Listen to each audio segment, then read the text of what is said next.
Welcome to the treasure room.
Ten, 9, 8, 7, 6, 5, 4, 3, 2, 1, 0. Prepare for vault door opening.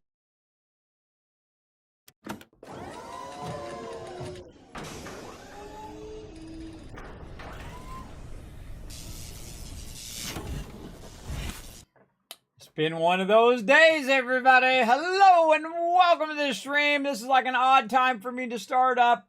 I was trying to do a bonus stream today for some Skull and Bones, but it's just been crazy. Been absolutely crazy. Hold on, I'm solving lots of problems today.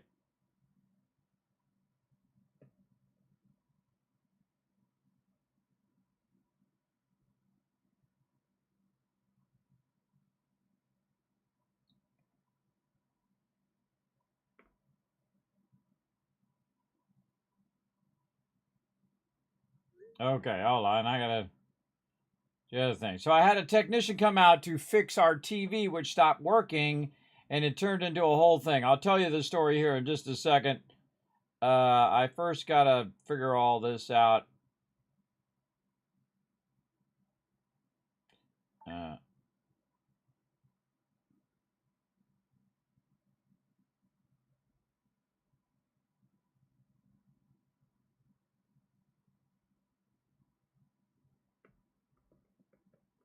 Hold on, everybody.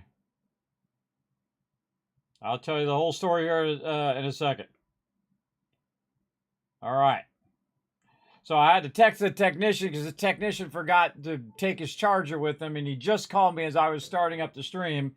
Go ahead and put a 1 in the chat if you can see and hear me. Make sure that my microphone is doing well. My microphone was doing something weird when I was starting up. Everything sound cool? If it does, put a 1 in the chat. What I did is I called the TV guy out because apparently for like a couple of weeks the TV hasn't been working. My wife didn't bother to tell me because I'm paying for that TV here. But I hate paying for stuff and then like they don't use it for like 2 weeks. You know, that's like half of a month of a bill, everybody. So you're paying like $70 for TV. There's, you know, or you're paying $140 for TV, or I don't even know how much I'm paying now. It's a lot. So half that month was just, that money was just wasted. I'm working for nothing. My wife's working for nothing. There you go. I can see and greet you. But the voice is good. Okay. Oh, and he buzzed me back. Thanks. So we had to go find his little charger thing. So basically I got up. Well, I was trying to sleep. So I tried to sleep, couldn't sleep. And then around 11 o'clock, the guy's going to be here between 12 and 4. So that's like a 4-hour block, right? So I said, okay, I'll get up at 11. I'll get ready for when the guy shows up or whatnot. And explain to him, you know, where all the cables run and all of that stuff. And so, you know, 12 o'clock comes along, wait around for an hour, not there. 1 o'clock, no. 2 o'clock, nope. 3 o'clock, all right, shows up around 3 o'clock. He's like, I got to redo all this cable and redo the way, sorry, the whole TV thing is set up. So now he's got to redo the whole thing. And all right, now I've already spent 4 hours sitting there, and then another 5th hour, and then 6 hours, and then 6.5 hours, everybody. 6.5 hours of my day waiting around for this guy to do his thing as well, which totally sucks. Hold on a second. I got to check and see if there's any of these things I could do. Ooh, right here. Right here. What is this? This is Port de Mines. Ooh, I need Port de Mines. Ooh, I got to get over there. Let's go here. All right. So let me tell you this story on the go, everybody. Here you guys are over there. Let me say hello to whoever's in the chat. Foggy in the chat. 1,000 Kids Cast for being the first person. Irish in there. K-Man Mox, thank you for the 1. I appreciate everybody. There nothing beats waiting around for people to show up and do their job. I know, right, down incognito? I know. Hey there, Dio. What's up? All right, we got to jump right in because I got to run over and I got to do the thing and take over this location. Let's go.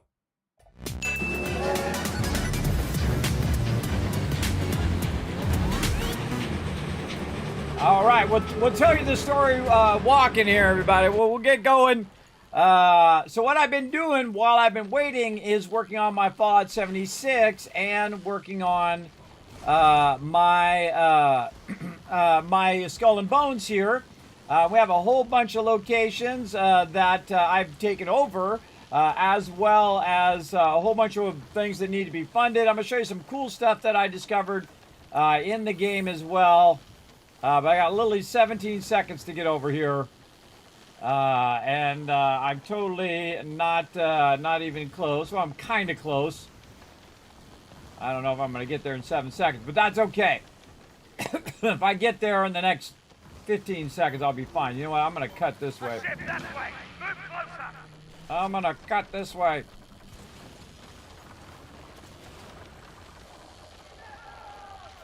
All right. Now, what I need to do, because those two ships are in my way, so they're just going to slow me down. So I'm just going to go this way. Okay, now, what we're going to do is get into some battle, everybody. We're going to play some Skull and Bones. I was going to do a bonus stream on it earlier, but again, I had to take care of the old IRL stuff. Now, the funny irony is, everybody, I do a lot of stuff for people that doesn't involve me. I don't watch TV. I know, it's crazy, right? Paying for a TV service that you never use. I know, crazy. The only time I watch it is when my wife is watching it. Whoa, I'm getting hit from all sides here. When my wife is watching it, so I'm not really involved in it at all. Except for the technical stuff. Like if it needs to be fixed, well then it's all about me, everybody. Then I gotta call, oh wait, this I think is the wrong boat. Is this the wrong boat? No, it's the right boat. All right. So what we're trying to do is eliminate some stuff. Now, if you eliminate stuff in this game, like right here, we eliminate that tower, you're going to see right over there that it gave me plus 25 because I destroyed the tower. Now, I also got this rogue guy who's up in my business here, who's being super annoying right now, and also super tanky. Look, at level 7, and some of these guys are super tanky even at level 7. Now, I'm super tanky too because I've got a tanky ship. But we're just going to keep going. Now, what I've been trying to do is get all the manufacturers so I can kind of set it and forget it. We got a lot of stuff going on at the same time here. All right, that's it. That's it. Are you afraid to die? I got way too many things going on at the same time right here. All right. That guy's healing that guy. All right, I'm just trying to eliminate this guy first. All right, that guy is done. This guy over here needs to be shot. Get rid of the healer. There we go. Way too many things going on at the same time, everybody. Way too many things. All right, and then we'll take a hit there. We'll do this. We'll wait for our rockets to come back up. Ah, I think that thing's in the way. In the way. I'm in this awkward spot right here. I gotta turn around and get out of here. All right, too many things going on at the same time. So what we're trying to do is take over this location. Now, we don't necessarily have to kill the towers, but otherwise it's just like super annoying the whole time while the towers are shooting you, and they do a pretty good amount of damage. So I try to get to the point where I can see where I'm shooting. There we go. Then follow up with some other shots of my long guns, and then the long guns on the side. Like that. All right, those guys are taken care of. Now I got another one over here I got to take care of. I try to take care of the towers first if I can. Again, there, and then the side shot, which does pretty good. More rockets. And then heal myself. There we go. I think I only have 2 healing things left. And then one more shot ought to do it. There we go. And then I got way too many ships on me at the same time here. I gotta take a few hits there. Food. And then boom.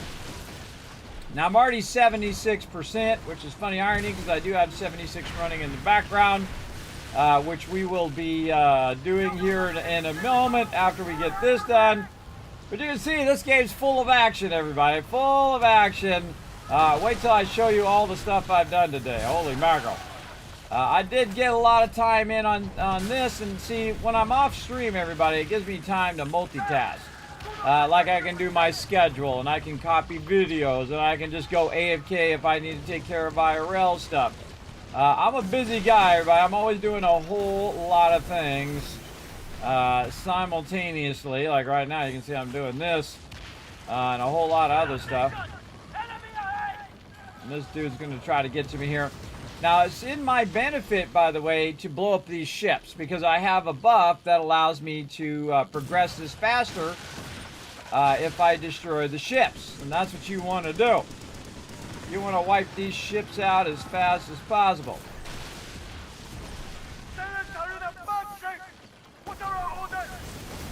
And there we go. And so now I wiped them out. Now, if any of them linger and they feel like, you know, they got to come and get me, then I'll wipe them out. But pretty much that is a takeover opportunity. And whenever you have a takeover opportunity of one that you don't have, when you have so many like me, you definitely want to take advantage of that. That's why I wanted to jump in and grab it, because it's one of those ones that may not come up again for a long time. And I'm going to show you some stuff I've been working on as well. So now we have a bit of time because we've done the takeover and all of that. We can get all this loot over here too while we're at it. Now when I do take over a location, I will also just kind of roll up on that location. I'll see what they got for sale. And then I'll just buy everything that they've got now because I have a lot of cash. And when you have a lot of cash, you can just go around and buy out everything. And I'm just buying out all the cannonballs, all the water, all the resources, because you can use those resources for getting other locations. All right, we did it. Now again, I had to kind of cook over there to make sure I could get it going. Now we have a bunch of places that we need to fund here, and it's actually perfect timing because I synced a bunch of them up. So I let them run out on purpose so that I can then queue them all at the same time. Now, right now is probably not the best time to queue them because it's typically not when I'm streaming. I'm usually streaming around either earlier at 3 o'clock or later around 10 p.m. Eastern Standard Time. But we're going to just, you know, my whole schedule is now screwed up. We're just going to do a bit of Skull and Bones for as long as I can, and then because I haven't slept at all, everybody, since last night. So basically, I'm going to do this for as long as I can, and then just crash out, and we'll just pull a reset and reset for tomorrow, and then come back and do some 76 Dead. But because I'm so far behind, by the way, on the They're here, ready to fire. I hate this guy. These guys are way too takey. They take forever to kill.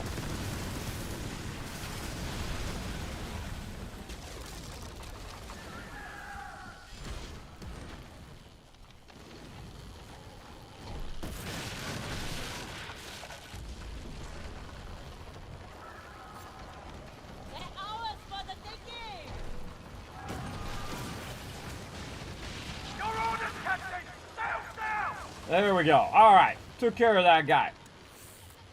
Now we're out of here.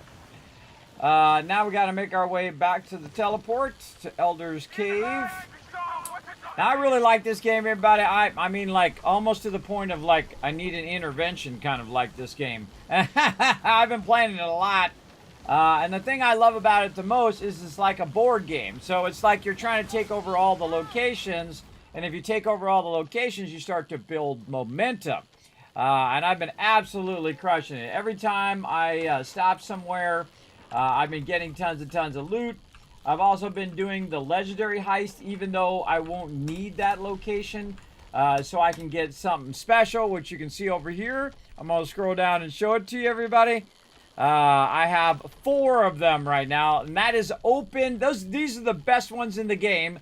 These are the helm leases, and they're the open ones where I can go to any ones in the game and get 4 of them.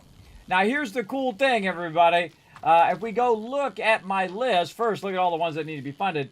I have 7 more that I need. And you're like, well, Kismet, why don't you just go use those 4 to unlock the ones that you want so you have all your regions? No. Because I'm going to get a 5th one from the season. So I want to leave one of these over here because it's just for Africa. So that means that I actually have 5. And so I need 7. So that means all I need to do is capture 2 more locations, and I get them all. So I can just figure it out. Now, the smart thing to do is to not use them yet, is to get 2 more random locations, use the other 4 over here, most likely in India, and leave 1 over here for me to do. Now, every 30 minutes or so, I have a takeover opportunity, and I've been doing those every 30 minutes all day today and for all week long. In fact, I think I'm in like the top 300 out of everybody who's playing the game right now, out of thousands of people, which is pretty cool. So I have 14 minutes till another one's coming up. Hey Siri, create a timer for 13 minutes and 40 seconds. Hope I forgot to tell her what to call it. Okay. Should be called Takeover. Takeover. All right, so that'll remind me that we've got to do that takeover. Now, we've got a lot of these to fund. When they're like these little red triangles like that, that means they ran out of funding. So what we're going to do is go in. Now, you can see I have 8,000 up here, but I've actually spent about 60,000 pieces of 8 today, getting new locations, upgrading those locations, and every time I go to fund a factory again, I'm trying to up it by 1 or maybe even 2. So this one I'm going to go ahead and take it up to 7. And then I got now 64 I can go ahead and fund that for. And there we go. And I'm just picking them randomly, by the way. I'm not specifically upgrading certain ones at this point. Now I'm just kind of randomly upgrading them. Like so. Then down here until I run out of pieces of 8, which I did. And if I run out, that's okay. I'll just go ahead and just straight fund them like this. Now, you got to have a lot of cash to do this. And, of course, I'm funding it for the higher rate. Now, it actually takes less silver to fund them, but then again, it produces less than it did last season. So, it kind of sucks, but you can automate it. I'll show you an awesome way to balance. If you don't have a lot of ships, like me, I haven't got a ship for every location, and you never will. Oh, this one has to be upgraded as well. Let's give that a little bit of love. Oh, we need like 25 more. I wouldn't happen to got any pieces of 8 on me, would I? No, I didn't track that. Let's see. Where's there some pieces of 8? Right down here, the 109. Alright, let's just cruise down there and grab them pieces of 8 real quick. So what I want to do is do one more upgrade on this new location that I got. So it's at least level 4. And then I'll fund it for a little bit, and then we'll come back and I'll show you how to actually use your different locations. And actually, it doesn't matter. It only matters by the level. And it's a really great way of grabbing tons and tons of 8s without you never have to pick them up again if you don't want to. Now I'm just going to kind of sneak over here while this guy is blasting him and interact. Grab that 100 since I just happen to be right here. It's a good time to grab it. Let me get you in chat. What up, Paul? Thanks for coming in and hanging out. Appreciate you. Grab this loot. And run this way. So I've been working at it pretty hard. I'm getting very close, everybody. So I do have 4 already. We're going to get a 5th one from the thing. So that leaves us just 2 more to get. Which is awesome. And then there we go. Now, cool thing is, see, I got my pieces of 8. Normally, you'd have to actually sail it all the way back. But now, because they changed it, you can just fast travel back. And I will, because I fast traveled to one of the main locations, it'll put it away in my warehouse. And boom, now I have 109 there as well. So very, very nice. That should push me to about 500. So I should have enough to get this one more upgrade. Now I could wait and get some more pieces of 8 to do it. Like this one's level 5 to get 80. So that's definitely worth it.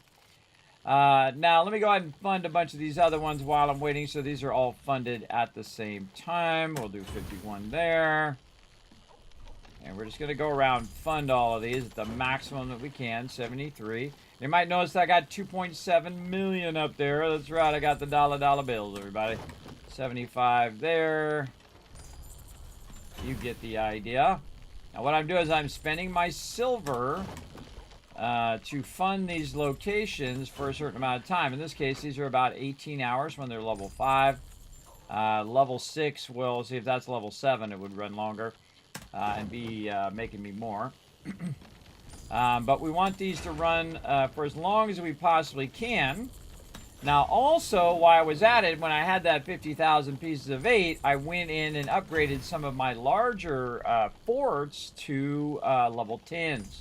Now, these ones are specifically need to be upgraded eventually. Right here, these ones I do like to upgrade. In fact, I want to upgrade them all to level 10s. Oh, missed one here.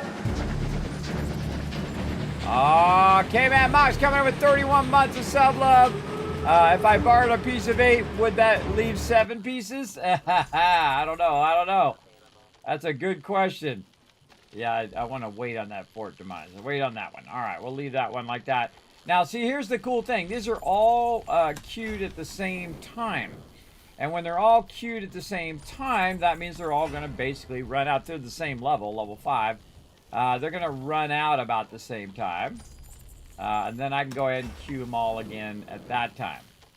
Now, eventually, I'm going to get to the point where I don't need to upgrade them anymore to level 5 and start to upgrade them higher than level 5. That one doesn't matter. It's 69 either way. And again, I'm always looking for the one that is worth the most. Okay, we got all those funded. Nice. And then over here, 81 per hour. Very nice. Okay, now what we need to do is we need to get some pieces of 8. Now what I did is I had a bunch of these set up to go to certain locations and pick them up. I think that actually is not the way to do it, everybody. I think there's a smarter way to do it, and that is to have ships of different sizes. Now I did make a spreadsheet for that because you know how I am, if you missed it before. And so these are the ship routes here. Now if you have, oh, let me make that way bigger. There we go. If you have a ship of level 11 or 12, then it picks up 610. If you have one that's ship level 10, it's 510. If you have it at 9, it's 420. If you have it at 8, it's 340. So different levels will pick up a different amount. Now, if you set a level 10 in there and it has like 300, it'll wait until it gets to 510. But if you have 340 and you set a level 8 and that level 8 is not going to get destroyed because it has high risk, then you're going to get 340 right away, right? So you don't have to wait for it to get all the way up there. Now, eventually, of course, you'd want to wait. But right now, we can go ahead and say, okay, what do we do? What does this require? A level 9. Perfect. So I can go ahead and just take a level 9 right here. Boom. And it is now grabbing it and running it to me right now. It's going to take about 20 minutes before I get that one. Now, what I'm doing is looking for 340 minimum. So I'll roll over all of these and see if anything is at 340. Now, of course, I did these earlier as well. There's one that could be 340. So if it's less, and it can do, so it's ship rank 7, and I have a rank 8, which is going to pick up exactly 340. But it's not going to wait around for 420 over there, which is more than what it has. So again, this is a great way to have it automatically pick it up. Now, again, I had ones that specifically were going to certain locations. This one right here is potentially 340. Now, some of them are going to be higher ranked than the thing. So this one says 420. So I could do it level 8, but there's a medium risk that's going to get damaged. And then here it'd be low risk. So I might as well just wait till it's 420 and then snatch it up and have it go grab it. And again, this is what I think is a better use of your ships, is to use them when you need them and not necessarily just have them on one. Like right here, you can see it's 342 is what it's got. It's going to pick up 340. The ship rank I need is 6, and the rank I have is 8. So I actually have one's better, and it's going to be low risk. So it's going to go pick that up. So again, not all of them, by the way, can do that level. Like this one here would be a really good 421. So we'll send... oh, it's already on it. Oh, that one's already doing something. This one. All right, there we go. And so it's going to go to Palisade Bay there and get that 420 for us. And again, the minimum I want is 340 because that's a level 8. And then we'll send a level 8. And again, there's a whole bunch of things working right now to bring me a ton of cash. That needs a level 7. Do we have a level 8 left? We do.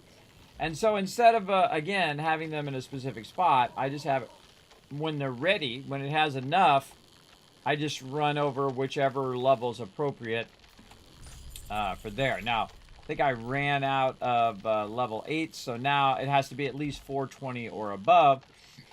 420 pieces of 8 that's going to pick up.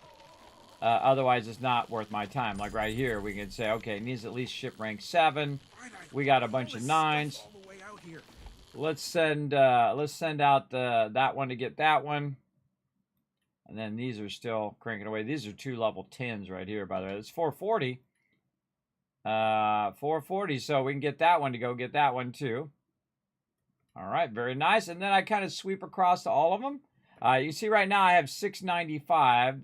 I want to try to get 1,000. And then up here, 463. Okay, good. Another one. Oh, I can't use a level 9. I have to use a level 10, so I have to wait till that's 510. So I want to wait around on that one. Now, it'd be nice if it kind of told you that without having to go into the sub menu. This one's 400. There's got to be 420 before I use that one. So we're looking for anything that's around 420 because all of our other ones are taken up right here. Level 5. So go get this. Now, again, this is multitasking right now. It's going and picking all this up for me. So I don't have to. And then I just kind of wait. Wait the 10 minutes or 20 minutes it's going to take. I don't have any of those. I only got 420s. Oh, this one needs to be refunded. All right, look at that. 107 per hour, everybody. And that's going to go for 1 day right there. Very nice. And again, I have Megafort Olsen at level 10. Also, off-screen, I upgraded Fort Praxo to level 10. What else did over here? Fort Granby to level 10. I feel like I'm just going to upgrade all the forts to level 10. Fort Primi, which is among the top. It's actually the second high. It's the only one higher than that is the Megafort Olsen. And then next to that is Fort Primi, which is 14. So I got that one to level 10 as well. Now, it can be kind of, when you're looking at these, can be kind of misleading that it looks like, oh, you don't have that much there. But it can hold a lot more. It can hold 4,500. So of a smaller percentage, it is. Now, these ones over here, these lumber yards require a level 11 right here. And it's got to have 610 for it to instantly go pick it up. And then if it's not picking it up, I just leave it on there, right? I just leave it on there like I've got these ones left on there. I think I have one on here. No, I don't. All right, do we got another level 12 just sitting around? Yeah, I think those are just waiting. Okay, so now I have a whole bunch of stuff going and picking me up pieces of 8, and I don't need to do anything. So once I have them, then I'm going to have probably 1,000 or maybe even 2,000. And then I can upgrade that and then fund it because it will fund it for longer. And I only have to fund it once and I don't have to wait until later. Now, we've got about a minute until the next takeover opportunity. Now, again, I have 4 in the bank. We're going to have 5, so we just need 2 more. Doesn't matter what the locations are. Oh, Meat Week. Okay, now in the background, I also have Fallout 76. So what I'm going to do is get into Fallout 76 here. And wait for Meat Week to come up. And, of course, we should go and do a buff. Now, this is what I call dual play. I do this off stream a lot, everybody. I'll be playing up to 3 or 4 games simultaneously because a lot of games you can just stand around and wait for the event to pop up over there on the left. So we're going to go ahead and just wait for that to pop up. Now, I already did my dailies and weeklies for this week.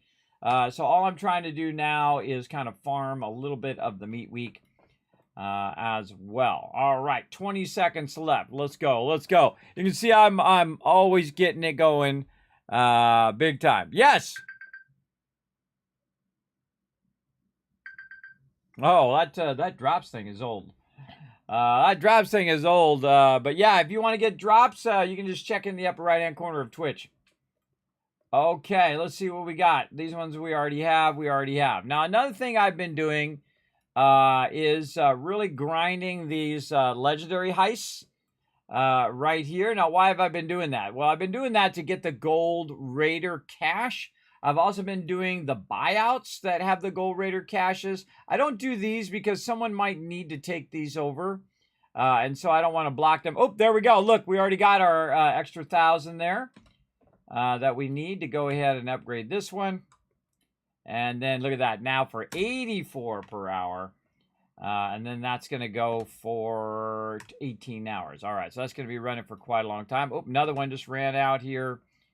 Again, I wish I had more. I could do it, but that's okay. We're going to let it run. Again, it's going to bring a whole bunch back to me. Now, while I'm doing this legendary run over here, it's going to, and I'm going to jump. Let's go to Telloc here in case I have some piece of 8 on me. It's going to go ahead and continue to bring me those pieces of 8 while I'm multitasking. So it's generating pieces of 8 across 69 different locations. Nice. And while it's doing that, it's also got a bunch of ships that are going and picking up and bringing the piece of 8 back to me. So when I get a new location, I can go ahead and just upgrade it right away. As well as I can go ahead and do these legendary heists, which gives me these boxes, which gives me tons of loot. By the way, you can see I'm 300 out of everyone, out of thousands of people, everybody. That's how hardcore I've been at it. Again, like to the point of I might need an intervention. But what we're going to try to do is kind of head this guy off at the curve here. And so we're going to get over here. We're going to get prepped to run out there. Now, another thing that it does, as you can see, I got a treasure map from it. I'll get a treasure map from these legendary heists. But most importantly, I've actually gotten these from the legendary heists. So I'm going to find them. I've got some helm leases, right? So I got, I think I got 1 helm lease from the from that, and then I got 3 other ones just randomly. One from some random box that I got for just actually killing the main ship. And then the other 2 were for buyouts. So I bought out different locations, even though I already had them. And instead of getting the location, I got the chest. And then when I opened the chest, boom, it actually gave me even better because I can choose any location that I want. Now, all I need to do, if I get 2 more of those, by the way, then that's it. I'm done. I'm done. I can go and unlock the other ones that I need and then go from there. But this starts in about 3 minutes, so we need to get out here and we need to get it going. Now, it's much better if, of course, other people are coming to join me because it definitely goes faster. This one's actually really close to this, so you can basically just snatch it, wipe it out, and then run it over to Telloc real easy. Now, again, I'm not going to get an actual location from this. Oh, wait, we got to go and do Meat Week. 1 second ago. Perfect. Oh, nope. Missed it. Missed it. All right, 3 minutes in and missed it. I took too long. I was busy doing that other thing. Now, of course, look, my ship is still moving, by the way. So that's it. We missed it. So I'm going to go ahead and go out to the main menu. No reason to sit in game. Hey, Siri, create a timer for 55 minutes called Meat Week. Okay, now normally what I do is I teleport over there and I just sit on the bongos and then just do it. All right, oh, we got to go this way. Starts in a couple minutes. Now, I'm hoping somebody else jumps in because it will go faster. But if they don't, I'll just get it done. It's okay. I'll do what needs to be done.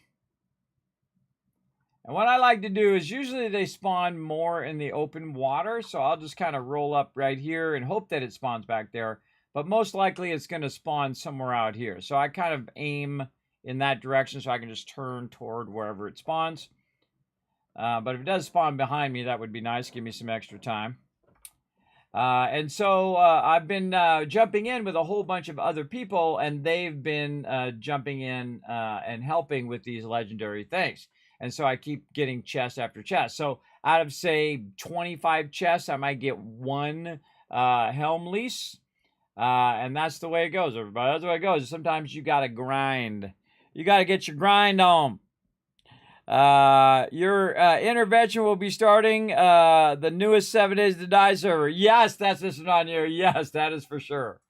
That is for sure. Now, also, I've been doubling up, everybody. That's like my favorite thing is to do a buyout because I have a solo buyout where you just literally give them resources and bam, you get a location. Then, right after that, you can go ahead and do one of these hostile takeovers, or you can do the legendary heist. And that will get you a second location. So there's ways to actually double up and get 2 locations within a 30-minute cycle. So that's really helped me a lot in this season. Again, I'm 7 away. I have 4 leases already. We know we're going to get a 5th one. So basically, we just need 2 more locations or 2 more open helm leases. We get that, we'll take that as well. So that's why we want to do the legendary heist here. All right, now we need to focus. We need to check all of our food and water and all that stuff. All right, that looks good. And then here we go. Oh, and I need to turn my sounds on. Oh, there it is right over there. All right, so they are a bit ahead of me, so I'm just going to use my boost. And I'm going to not shoot them yet until I get up there. Now, the first thing I do when I'm doing it solo is I look for the healer guy. That's the healer guy. And I try to wipe out the healer guy first because what he likes to do is heal the main boss, which sucks. So I'm getting like shot by about 15 people while the main boss is getting healed. Now, sometimes people jump in at the end. Yeah, this guy, Leaf, has jumped in at the end. And so I'll just take some pot shots first. I'll shoot some rockets. I'll go ahead and roll up on the side of him here. And then I'll wait till I get out of their kind of shots here. I'll brace through some of this. And then I'll fire some muskets. Now, what I've had happen to me, though, I want to take a few shots at the main boss. I've had it where I'm killing this guy, and then I look over, and they've already killed that main guy, and he actually drops a really nice bunch of chests. But again, now that guy is going to die, and one more shot. I'll just take some hits here. Now, again, I have a very tanky ship, so I'm pretty good. Right there. There we go. And then I'll just go ahead and heal myself. Oh, God, I only got one more heal on top of this heal. So hopefully this guy shows up and helps out. We'll see. I'm going to just bump into him. Oh, or not. I totally missed him. Again, I got to take a lot of damage here. There we go. Now hit him in the weak spots. And then rocket the heck out of him. That's what I'm going to do. And I'm actually going to stop him so he actually takes the hit. And then I got this awesome thing where I can shoot on the side. And then, oh, okay, or not. There we go. Oh, here comes the dude. Dude's helping out. Trying to fire my muskets. Dude's right in front of me. Dude's like blocking my ability to hit the guy, but whatever. Whatever, we'll do what we gotta do. Hit him in the weak spots. Much as you can. Do this. Oh God, how long till I can heal?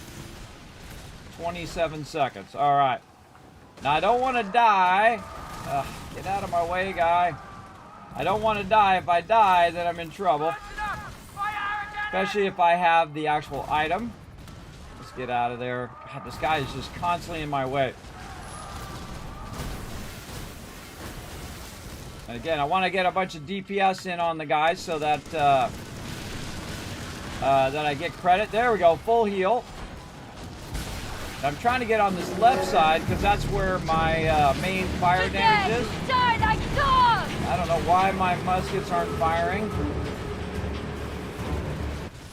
All right. And there we go. All right, he's got the ball. So he did more damage than I did. I was trying to do more damage than him, but whatever. Whatever gets it done. And so now all we got to do is just run right over here. It's not very far. So we can get this done easy peasy. All right, who's that? Dr. J coming with 43 months of sub love. Show him some love in the chat, everybody. And what's going to happen is these rogues are going to show up and want to get up in your business. So I'm going to get up in their business instead by dropping a whole bunch of rockets on their sails. And then shoot their sails to slow them down. And now they're screwed. He's going to get them with the things. With the torpedoes. All right, so that went really well, and I actually picked up the loot from that boss as well. That was a lot of chaos going on there, because I'm trying to do all of that and all of the stream at the same time. Pretty crazy. It's a lot to do at once, but absolutely crushing it, everybody. I'm up at 300 there. Now, the second this guy goes into the thing, we'll then go ahead and get the reward for it.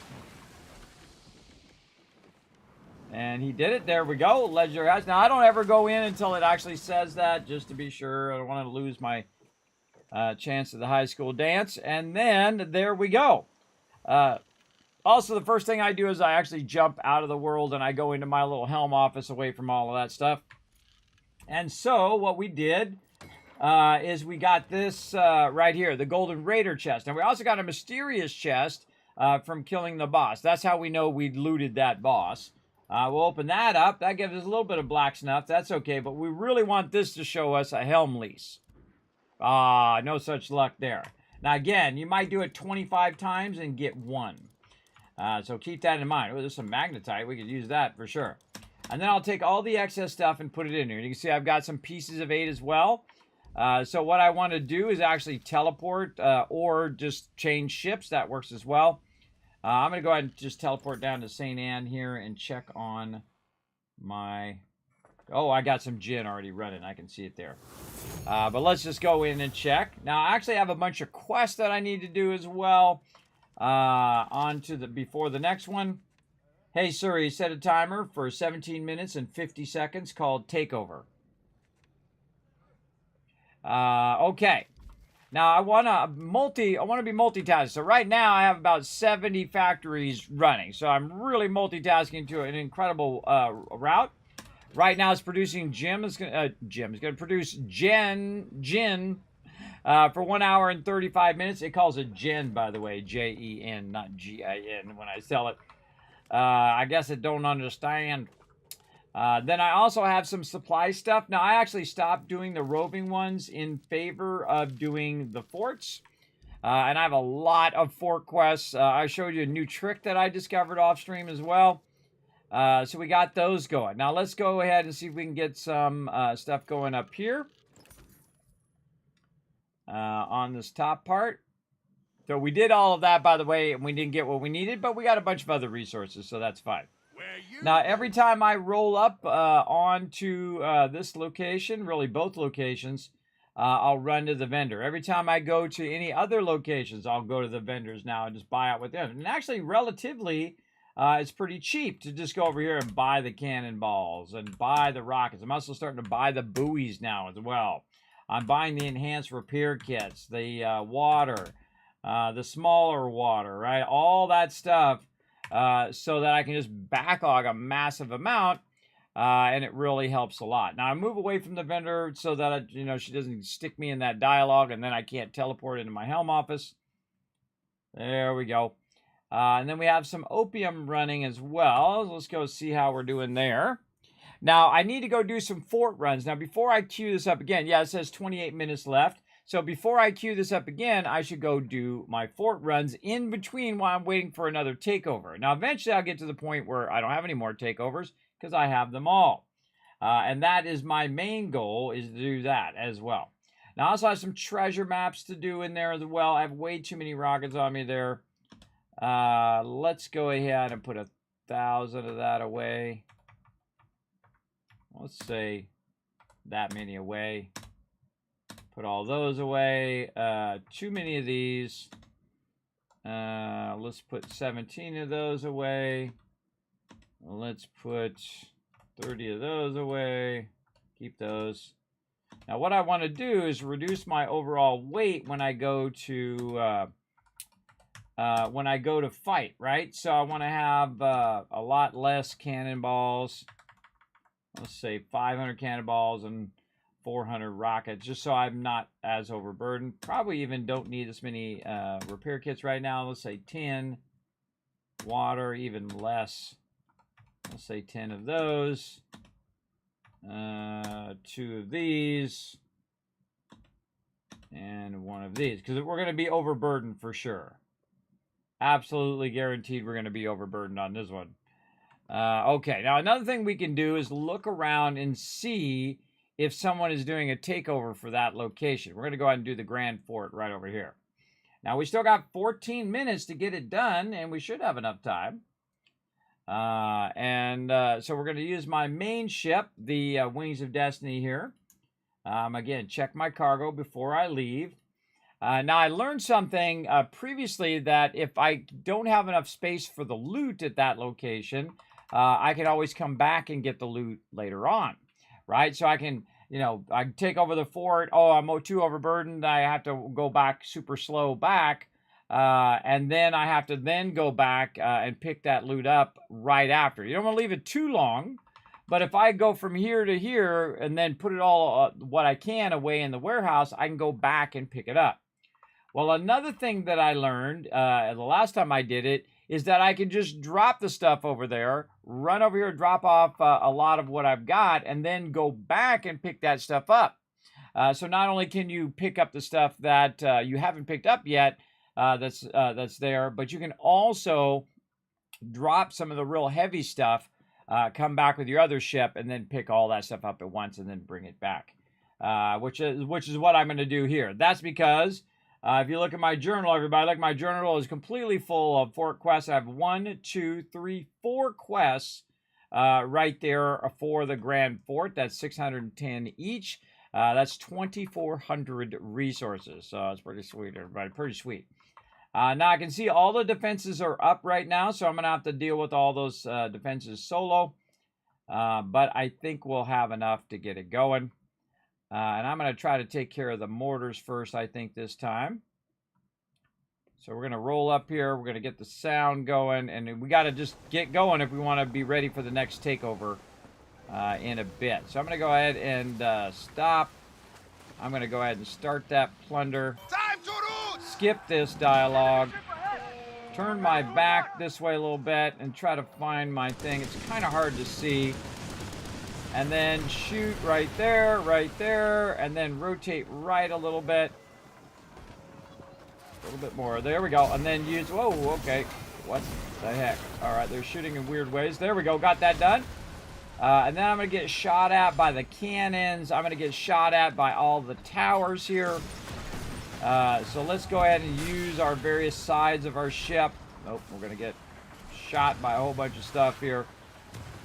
Again, just take some of that stuff while I wait for my rockets to come back up. And then I'll just rocket that tower. And then that tower now down. Now, I kind of ignore most of the ships here in most locations. But these ones here I can eliminate. They're like level 6 and level 5. They're not that bad. So I'm going to get shot at. There we go. I need to keep my stamina up. Big time. I want to go ahead and do my rockets again. Yeah, see, that wasn't quite high enough. I feel like that's one of the suckiest things about the rockets, is that they're hard to see at what level you are. So I'm just going to back away and do some long guns. And then rotate right, because my long guns are on the right side. And there we go. That one down. Nice. Now, these guys are right in a real bad position, because in a second here, let me go ahead and brace through some of that first. There we go. In a second here, I can just eliminate all of these guys with my rockets as well. Oh, well, if my rocket decides to hit them. Now, this also loads up pretty fast right here, so I can just keep hitting these. These ones are super tanky. I don't know. It's like a level 5. That's very, very tanky. All right. Now, I want to move away from the fort so it can stop hitting me with its rockets. I want to get my buff set. There we go. We want to hit our food. And then we want to eliminate anybody who's low. Like this guy right here is pretty low. And we want to try to hit him in the red spots. Those are his weak spots. Aim just a little ahead of it. There we go. That one's down. Oh, we got another tower over here we want to take care of. Not sure I brought enough rockets, but I guess we'll find out, won't we? We'll find out. And again, rocket it. Notice I don't have to keep aiming the rockets. Use my side guns, use my rear guns. My side guns come up pretty quickly, so I can use those again. All right, that's down. All right, looking pretty good. I'm right here by where the cannons are. Go ahead and heal. That was my last heal, by the way. I should have got more heal stuff, but we do what we got to do. That one is that down? Yes, that one's down. More food. Rotate around. All right, we eliminated most of the thing. Now, I actually don't want to kill this ship yet. Because if I do, then what's going to happen is a bunch of level 12s are going to show up. So I'm going to let them take a pot shot at me, and then I'm going to go after the guns now. And again, I'm going to roll up there with my rockets. Try to hit it on the top where the red part is. And you can see I'm doing a lot of critical damage, basically. And then 3 more of those. Oh, wait, nope. One more shot. There we go. Take that out. Now, of course, you have to take out the thing to progress it. And so, again, over here. And our rockets. Take a little bit of a hit there. Side guns. And that's it. All right. Now, I took out the defenses. Now it's time to eliminate these baddies. Let's board them, Captain. And one more shot. There we go. All right. Now that guy is down. I've taken out all the towers. I've taken out all the fort defenses. And now my job is basically to sit here and kill any mobs that come after me. Now there's going to be 2 of them coming in from that side. And what I like to do is just sit right about here. Now sometimes they do something weird, like they'll go off in like a weird direction or whatnot. Like sometimes my ship will take a long time to stop. All right, I meant to stay back there, but I'm gonna move my way back just a little bit. All right, so I gotta eliminate the enemies that are coming in. Come on, ship, stop already. Jeez, it's really oversteering. So you see them roll up, and I'll just fire right into them. And then rotate, try to hit them in the weak spots. And then rotate back. Use the side gun. There we go. And again, my goal is to try to get as many shots in on them as they're rolling up. And then sometimes I'll just rocket the heck out of them. Like that. You know, most of the time I feel like it's just wasting my rockets. And again, hit them in the weak spots. Rear guns. Really? There we go. Okay, and then you'll see it progress over there. I actually need to move a little bit further back this way.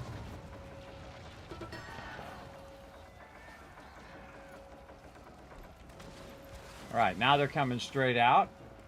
And I'm just going to get ready for the next wave by kind of moving over here because there's a break in the wall that I'm going to need to shoot here in a minute. Man, it is going way too far today. Oh, what the heck, bro?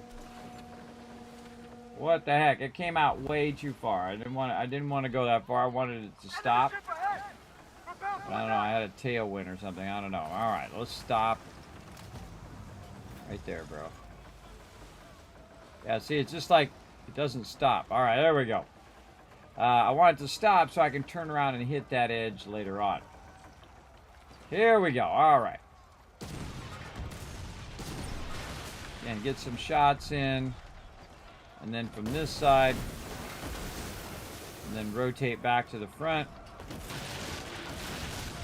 And he's going to try to hit me. And then this side gun is called a demi cannon. Which is super deadly, everybody. Super deadly on those demi cannons.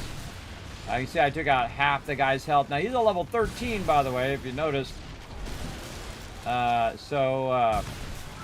just keep blasting him until he's gone. Now, demi cannons just take rockets. And so here we go. This is going to come up here in a second. I'm going to be ready to rocket it the second it's ready. And then also use my rear guns. And then side guns. Now you can configure your ship so it does a lot more damage than mine. Now mine is mainly for being a tank. But you'll find that even if you're in tanky mode like me, that you can pretty much take these forts on. You can take them on solo if you got a pretty built up ship.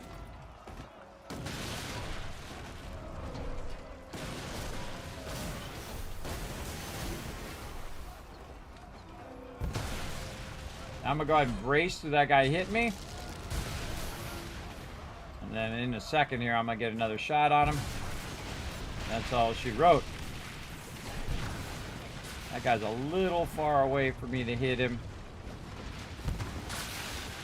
So we'll just rotate around to my long guns. That's all she wrote.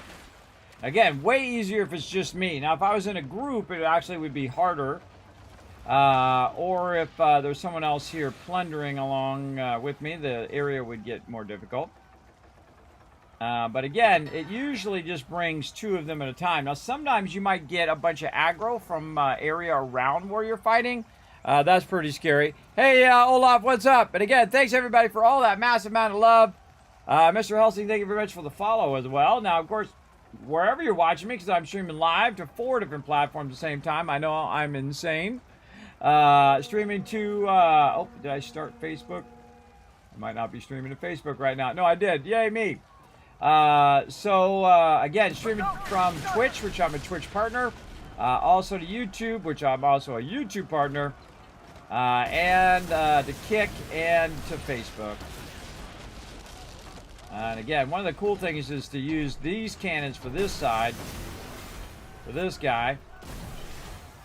Wait till this guy bumps into me, and then use the cannons on this side to take this guy out as well. And then side shot, there we go.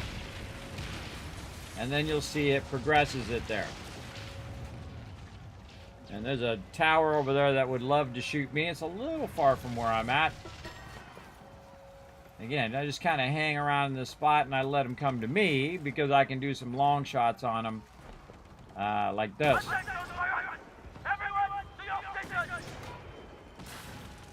Sometimes you get lucky and you'll hit them in the red spots, but I just aim for the sails. And the reason why is because you're going to at least get a hit in on the sails. And this guy's coming in, so we'll do some side shots. Aim just a little bit ahead of where you're going to go, because remember that he is moving. Then we'll hit this side a couple times. And then we'll just rotate to the demi cannon on the left. Oh man, I totally missed him. Yeah, you know what happens. It happens. Now, I can't see squat while that guy's burning in front of me here, so I'm just kind of waiting for the burning to go away. He's over there somewhere. Now, I had my absolute favorite defense off stream. I can't wait to tell you about it here in a minute. This guy's going to bump into me, but I'm going to brace through it. And that's it. That's all she wrote. Right there. Now, what's going to happen, everybody, is I'm about to get massively overburdened with a crazy ton of loot. Right there. Now, right there, you can see out there that I am massively overburdened. I cannot pick up the loot. All of this loot, which I want the Torsing, I want that. Those are worth a good amount. But I cannot pick it up. Also, if I try to go, I'm going to be going at like 5 or 4 or 5. But what I can do is I can actually go into my cargo here. And you can see I have 1,200 of this, 610 of this, 610 of that, and a whole bunch of other loot. What I can do is go in and I can actually take this and I can jettison it, right? Now, if I go ahead and jettison it all, where's it going to put me? 80,637. Let's do it. Boom. And I tested this earlier because I'm crazy, everybody. What about cannonballs? I want to go ahead and jettison my cannonballs. How far is that going to get me? Not enough.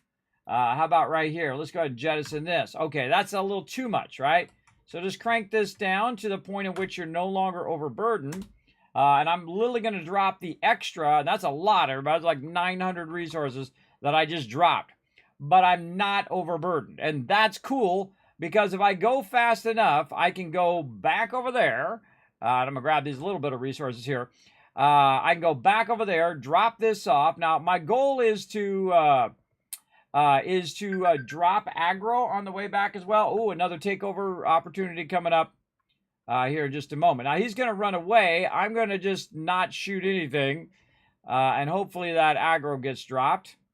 Because I want to go back as fast as possible. Oh, and this guy's going to try to get aggro. Do we got anything we can try to take over? Let's take a quick look. It's a silver. I already have all those locations. I already have those locations. So I don't want to shoot anything. I don't want to really aggro anything. I just want to get over here as fast as possible. And so I'll go ahead and just try to ditch these guys. in the back here. Now, what I literally did is I dropped a bunch of the loot that I got. Now, it's my loot, so it's going to sit there. Now, I don't know if someone else can come in and pick it up because I jettisoned it. I haven't checked that yet.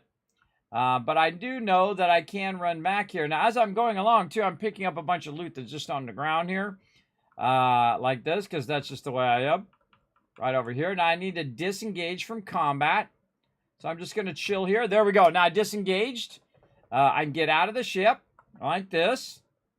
And I can very quickly go in and just say, manage cargo. And I can take everything that's on me, except for those, and just move that into my storage. Even all of my other stuff. I'm going to keep my water, though. And just put all that away. Repair my ship. Switch ships to the super looter. See if I can find it. Very hard to find my ships. There it is. Oh, it's using in a manufactory right now. Hold on. Let's go ahead and go to a manufactory. Let's say this one. Let's find it in here. It's a level 12. There it is. We're going to set it here. We're going to unassign it so that now we have the ability to jump to it. So manage ship, change ship, find the super looter down here. There it is. Switch to super looter. Now, why am I switching to this ship? Well, this ship is faster than the ship I have right now. It's just going to make it easier because it's just going to be a loot run. That's it. And I'm just going to run over there, and I'm going to use my water straight away and just run as fast as I can in this direction. Pick up that loot and bring that loot back over this way. Now, I should have enough cargo space in this one, and by should, I mean I hope I do. So I'm not overburdened on the second run. But at least the bulk of that I can go ahead and put away and not have to worry about being too overburdened. I probably wanted to bring a little bit of food as well, but we're just going to go with it.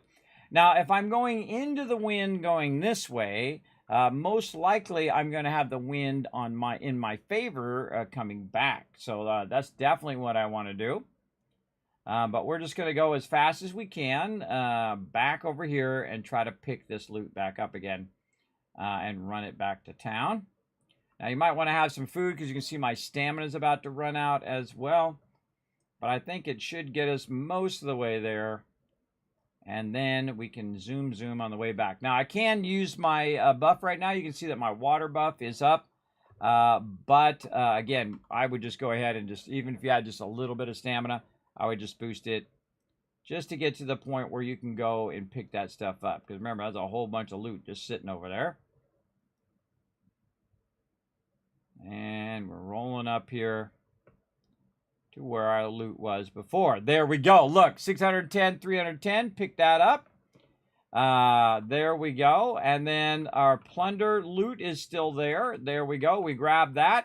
And so now my character is no longer a burden. I had to do 2 trips, but these 2 trips are going to be way faster than going in and going really slow with being massively overburdened the whole time.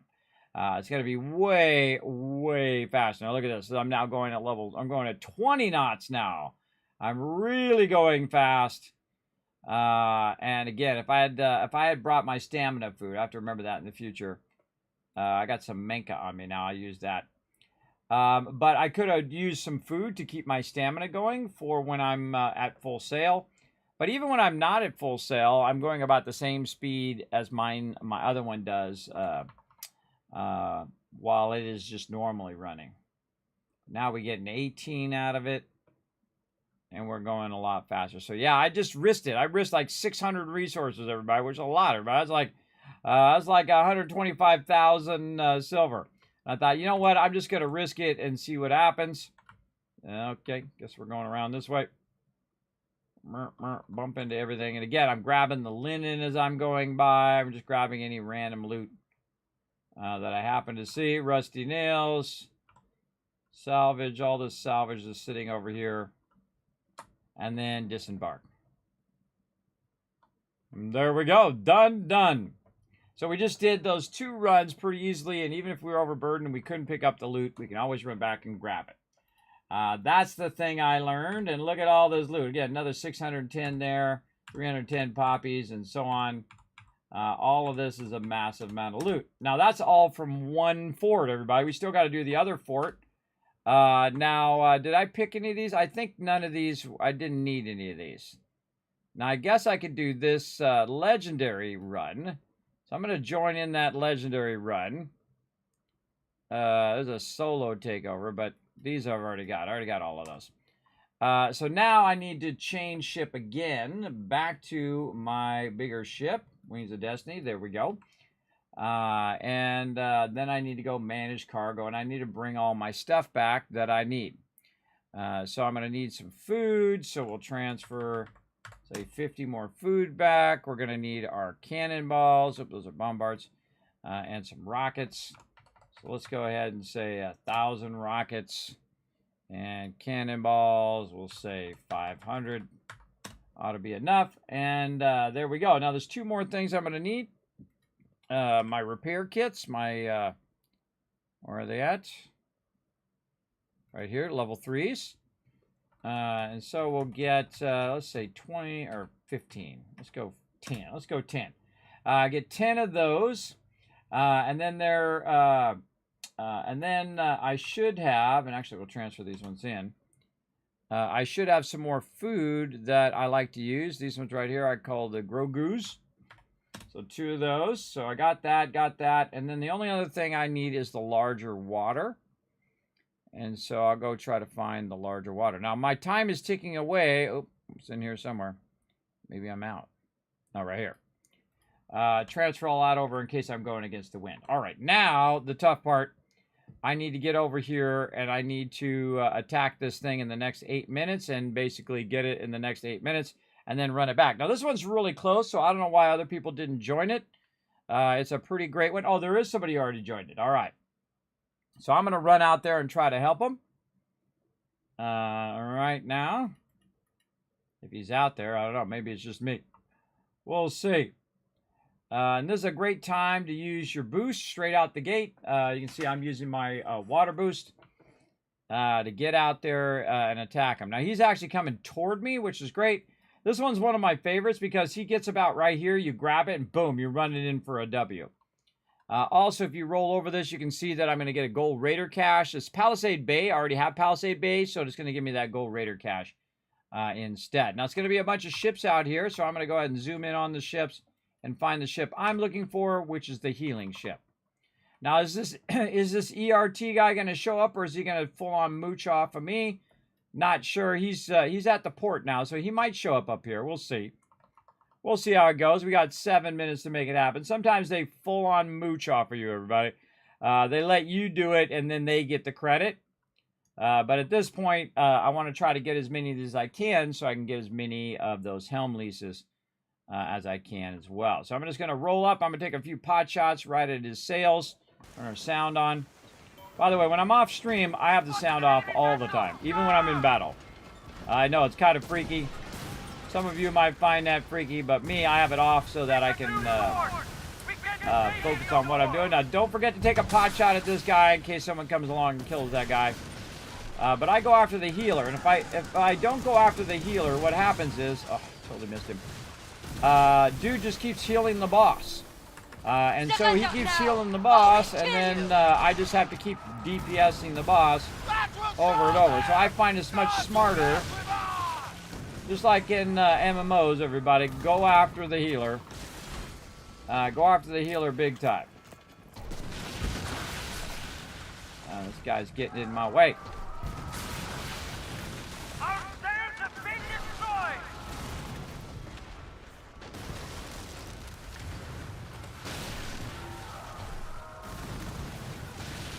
Stuck in between these. A little tempted to do crew boarding, but I ain't got enough time for that. Again, all these other ships are shooting at me. They're shooting mortars right there. And there we go. All right, now that I've taken all that damage, it's time to work on the boss. I'm going to send some rockets over there. Try to get my ship to actually go forward. There we go. Try to hit him in the weak spots. Another great trick, by the way, is to get to the far side of the ship. And if you get to the far side of the ship, then the other ships are basically shooting through the middle of this ship. And I try to get in front of them like this. And then just basically slow down. Come on, keep going! That allows me to very easily use my rockets. When they're shooting at me, they're actually hitting him instead. We will burst in your blood! Go, go, go, go, go, go. Woo, got that brace in just in time. Oh, that's the wrong ship. This ship. Now, see, he's got no healer now, so it's a lot easier for me to just go in and just keep blasting him. And again, I'll get in front of him, I'll slow down, and then I can rocket him a little easier. Hitting those weak spots, and then I'll just keep switching sides. And then just try to fire as many muskets as I can, and then try to get to brace before they hit me. There we go. There we go. And keep my stamina up. A little bit more speed to throw them off a little bit. Ooh, ooh, low health, low health. Now see, I'm low health right now. I'm at 2%. I have 5 seconds left until I can actually heal. Keep my stamina up, and then now I can full heal, and then I go back to work. That's because I have very high level heals, and they have a long cooldown. All right, again, just keep firing at them. Use them rockets. And see, while I'm shooting at him, these other ones are shooting at me. So. Doesn't sit well with me. Take us in. And then again, well, turn right into him. If I'm bracing, I'm not shooting the boss.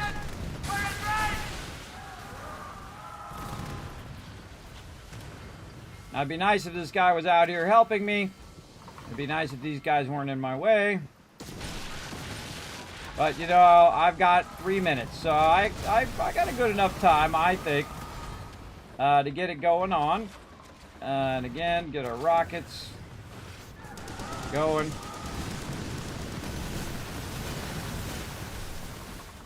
And I'd like to shoot my muskets, but I'm not going to. Because I'm gonna have to brace through some of this. There's a lot going on. Waiting for my rockets to come up.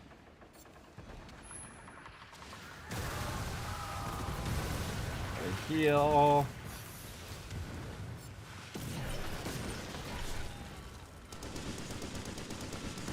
My rockets aren't quite hitting the guy. Got 2 minutes. Doesn't seem to be taking lots of damage. That's a little disconcerting. He's not taking as much damage as I'm taking.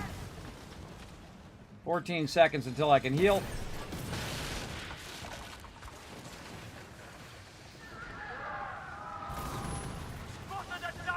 More stamina.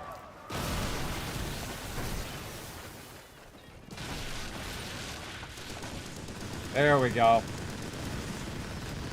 2 minutes.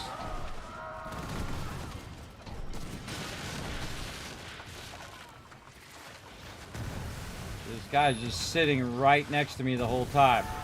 Now there's 2 other people that could be over here helping me right now. That would be awesome. But I'm about to get this done, everybody. I'm about to get this done. Now that I have my full heal. Try to get my rockets in, race through that, and that's all she wrote. All right. Now I got the loot, and basically I got the football, everybody. I got the football, and so these guys are gonna get a few last shots. I'm gonna use my really fast water boost, and now I got 3 minutes to get that thing right to there. So I'm just gonna ignore all this. Now what's gonna happen is some pirates are gonna show up. These guys. And they're going to try to get me. I'm going to pick up my loot. They're going to try to get me, but they're going to be too late because all I got to do is roll up around this side, like so. And I'm going to use this like a defense. Now, my ship doesn't go very fast, but again, as you can see, it can take a lot of damage. Now, we got 2 other people who literally are soaking off of me, right? They didn't even get here in time. They didn't do nothing. It's all me. They didn't shoot anything. They just want to get over here and get the credit for it, which kind of sucks, everybody. I think they should make it where if they did not hit any of the mobs, that they don't get credit. That's called mooching. Big time. But they're still gonna get it, even though I did all the work. Because I don't care, because I want to get the golden chest thing. So there we go. I got her done. I had to do all the hard work, but I got it done. And it was a little touch and go there sometimes. All right. Now, I usually jump out of there, and I jump in my helm office over here. And the helm, it's about to reset up in here as well. So, we'll run up here real quick while I'm thinking about it. And I'm not doing my roaming quest anymore because I can get just as much from doing the forts, but I don't know, I might go back to that. Now you can see I have Harmaru and Fort Praxo right now. I can also take those just in case I don't want to get those again as well. And then I'll go in my journal and I'll actually just cancel those. You can hit F and then abandon contract. I've also noticed, by the way, that it puts it in order once you pick them up. And then there's a supply deal. Now, if I don't pick up the supply deal, it'll still be there when the next ones come through. And sometimes you get lucky because they're at the same location. But what I really need to do is work on my ship. So I need to repair my ship and manage my cargo. Ooh, 3 maps. Look at that. First, we'll check the mysterious chest. A little bit of poppies there.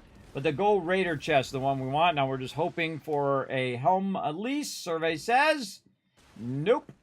And again, I get maybe 1 out of like 25 of those that I get. So I've run that a bunch of times. Again, don't get it very often, but when I do get it, it's pretty awesome. All right, bunch of treasure maps we can do. We've got a bit of time until the next one comes up. Hey, Suri, set a timer for 12 minutes called Takeover. Now, this one right here needs to be funded. I have 3,000, by the way. Notice that when we were busy doing other things, it was picking me up those pieces of 8. So let's go ahead and give this one another one right here before we fund it. Then it's going to be going for 58 right there, or at a rate of 58 per hour. We've got all of our others funded. Those are just absolutely cranking those out. The poacher's cash here, we can get it. But the best thing to do is to wait the actual 12 minutes in case I get 2 more supply deals that I can drop off. Also, I still have a bunch of quests for Fort Deleuze. Now, I kind of wait until I have 3 quests or more for a location before I actually do those quests now, because it's more efficient for my time. Now that we got all of that going, we have more resources that we can go ahead and get converting. In fact, thousands. We got about 2,400 resources there from that. And so we're going to go to the laboratory here, and we're going to hide that supply deal. There we go. We got 1,400 there, 800, 194, and 1,281. So I always pick the one that's going to be running the longest. It doesn't really matter because eventually you're going to convert them all anyway. But that was going to be running for about 2 hours and 20 minutes. Hey, Suri, create a timer for 2 hours and 20 minutes called Snuff. There we go. All right, that's gonna let me know when that's ready. And again, everybody, I have a bunch of timers running right now, including timer for Meat Week. So that's gonna come up and remind me, hey, Meat Week is up, and then I'm gonna switch to 76, and then we'll go and we'll do Meat Week. Okay, so we did the laboratory there. I think our gin is still running. Our gin's still running for another hour. We've got 12 minutes here to let this run. Now's a good time to go through and look and see how our stuff is doing. So there's 357 right there. Now, if that one can take a level 8, which it can't, it takes level 9. But if it could take a level 8, it would go and pick that up, 340. So we have to wait till that's 420 before we set that one running. And we'll just look for 420s here. Now, most of these I went and grabbed, like right here, 357, so 340. If we could put a level 8 there. No, another one that's just level 9. So, can't do that there. So, 340 or 420. We're looking right here. There we go. Potentially here. Rank 7. Yes, all right. Go pick that up. And off it goes. And in 14 minutes, or 15 minutes roughly, we're going to have those pieces of 8, which we can use to reinvest. 487 there. There we go. So a level 9 will do 420, and we only need a level 7. So again, this is what I use my ships for. I manually tell them to go get it after they're kind of filled up a little bit, instead of just leaving them on a single location, because you're not going to have enough ships to do all. Remember, you have 76 locations, and you only can have 40 ships. And one of those ships, minimum, you're using for you. Now, when I'm not using it for me, everybody, and I'm about to go off the game, I will actually send all of my ships, and I'll get on my D-Howe, my tiny little raft, and I'll send all the other ones off and running to pick up that stuff. So right now it's 339. So we can go here to level 8. It's got to be number 9, so it's got to wait for 420 on that one. No worries, no worries. And again, this is something cool to do while you're waiting for your next event. 356. All right, level 4, easy. All right, send that level 8 over there to get me that. Now again, you especially want to do this before you go offline, so that all of this stuff is emptied out. And so the next time you come on, you're not going to find it all full. And I think that's probably the best thing, is keeping that momentum going. Again, this needs a 7. I have an 8. It's going to get 340 right there. Now, I just use 8s and above right here. This one's 359. Again, this is just so I can get it now. All my 8s are already running. But I can wait till that hits 420 and get it. Or I can just leave one on there. Like, I can just say, okay, well, you know what? I'm going to go ahead and just leave a level 9 on there. And then when that hits that level, when I'm offline, it'll grab it. Yeah, these ones will wait till they hit 420. And then, same thing up here. We go and look, okay, 527. Okay, what does it need? Rank 10. Rank 10 is going to pick it up at 510. So I was like, okay, go get it now. And again, I'm using a ship that actually is named for something else. Right here, this one. So rank 8. So we send a level 9. It'll get to 420. And again, this is just to keep them from filling. This one here, same thing. Rank 7. We can just send a 9 now. And we'll go and get that. I feel like this is the best use of this. And again, rank 420. Only needs a rank 3, by the way. And again, it's going to go get that for me. Right here, 340, needs a rank 4. Go get that. This is like my new favorite thing, everybody, is just queuing it up where it's going and picking it all up for me. It's just a wonderful thing. Rank 6, send a rank. Oh no, we need a rank 8 for that one. That's okay. We'll just leave that there. But again, we can just let it fill up for a while and just come back within a certain amount of time. That needs a rank 6. And the next one we have are 9, so 420. So boom, off it goes. And just bounce your ships around to different locations. Now, there are some that I go ahead and use, like right here. This is 648. There's some that I'll just use level 12s, even though it doesn't need a level 12. But a level 12 will go pick up 610 right now and bring it back. Bam, there it goes. So it's going to pick up a bunch. Now, some of these level 10s are required, like these ones down here. Require a level 11. Well, level 11 right here picks up 610. So it'd have to wait till it filled up with 610 before it actually ran it to me. On these down here, you can see I got all those running. And man, I've been up all night, everybody. That's because I was trying to sleep. I'm 300 out of everybody who's been playing for all week long, everybody. I think that's a pretty monumental feat. I've been absolutely crushing it. So again, how many left? We're still at 7, so we haven't found one that we can do. Now again, if you missed it earlier, everybody, I've been doing those legendary heists, even though I already have those locations. And then also I've been doing, I got 450 on me. I've also been doing the buyouts, even though I have those locations, so I can get the basically the golden chests. And when you open those golden chests, you have a chance at these things right here, which are the helm leases, and they're open. You can get any manufacturer in the world, right? And I have 4 of them right now. So that means that basically I am 2 locations away from unlocking everything. But really it's less than that, because there's a 5th one, and that 5th one And by the way, I got one from the event as well. Let me show you that as well. But that 5th one is, oh wait, we need to go map. There we go. Is in the reward line. So I don't really want to waste my thing until I get in that reward line. So I got to get all the way up here. I need 21 more marks. So I'll purposely leave one open just so I can go ahead and use that. Now, are these helm leases going to carry over into Season 3? I don't know. We're not even close to being done yet, everybody. We got 89 days left before this season is over. So we got plenty of time, but I'm trying to get it all to the point where I can just set them all to level 10, and then they're just going to massively be collecting me pieces of 8, everybody. Just a massive amount. Can you show your ship loadout and weapons? Well, my loadout is pretty different than most people's. Like, most people, what they'll do is they'll just choose a meta set. Like, they'll get the Sambuc, and they'll put a whole bunch of stuff in there, and they'll just go very high DPS. Or maybe they'll use the spring loader. I hear the spring loader is really great also with torpedoes. So you use a combination of spring loader and torpedoes. It's how you like to play. Now me, I'm typically going to be the tank with my crew. Now I'm not playing my crew right now. Usually we do that on Tuesday, Wednesday, Thursday nights. But when I'm with my crew or when I'm just solo, I'll use a much tankier ship. So I can take a lot of damage. You saw I'm trying to take that guy on solo.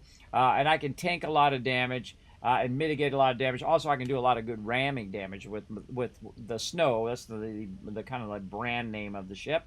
And so I'll just use weapons that are more long guns, rockets, because I also do sieges in that thing. So it's kind of like an all-purpose thing. Now, I actually have more than one ship, by the way. I have a bunch of different ships, which I can show you. Over here, if I just say change ship, you can see I have a whole bunch of them here. And actually, I don't even know how many I have now. 1, 2, 3, 4, 5. 1, 2, 3, 4, 5. So, 25. There we go. We have 25 ships right now. You can have up to 40. Oh, it says down in the bottom right corner, too. So you can have 25 ships at any given time doing something. Now, my main ship is this one here, the Wings of Destiny. Which is basically the ship that I kind of use as a hybrid class.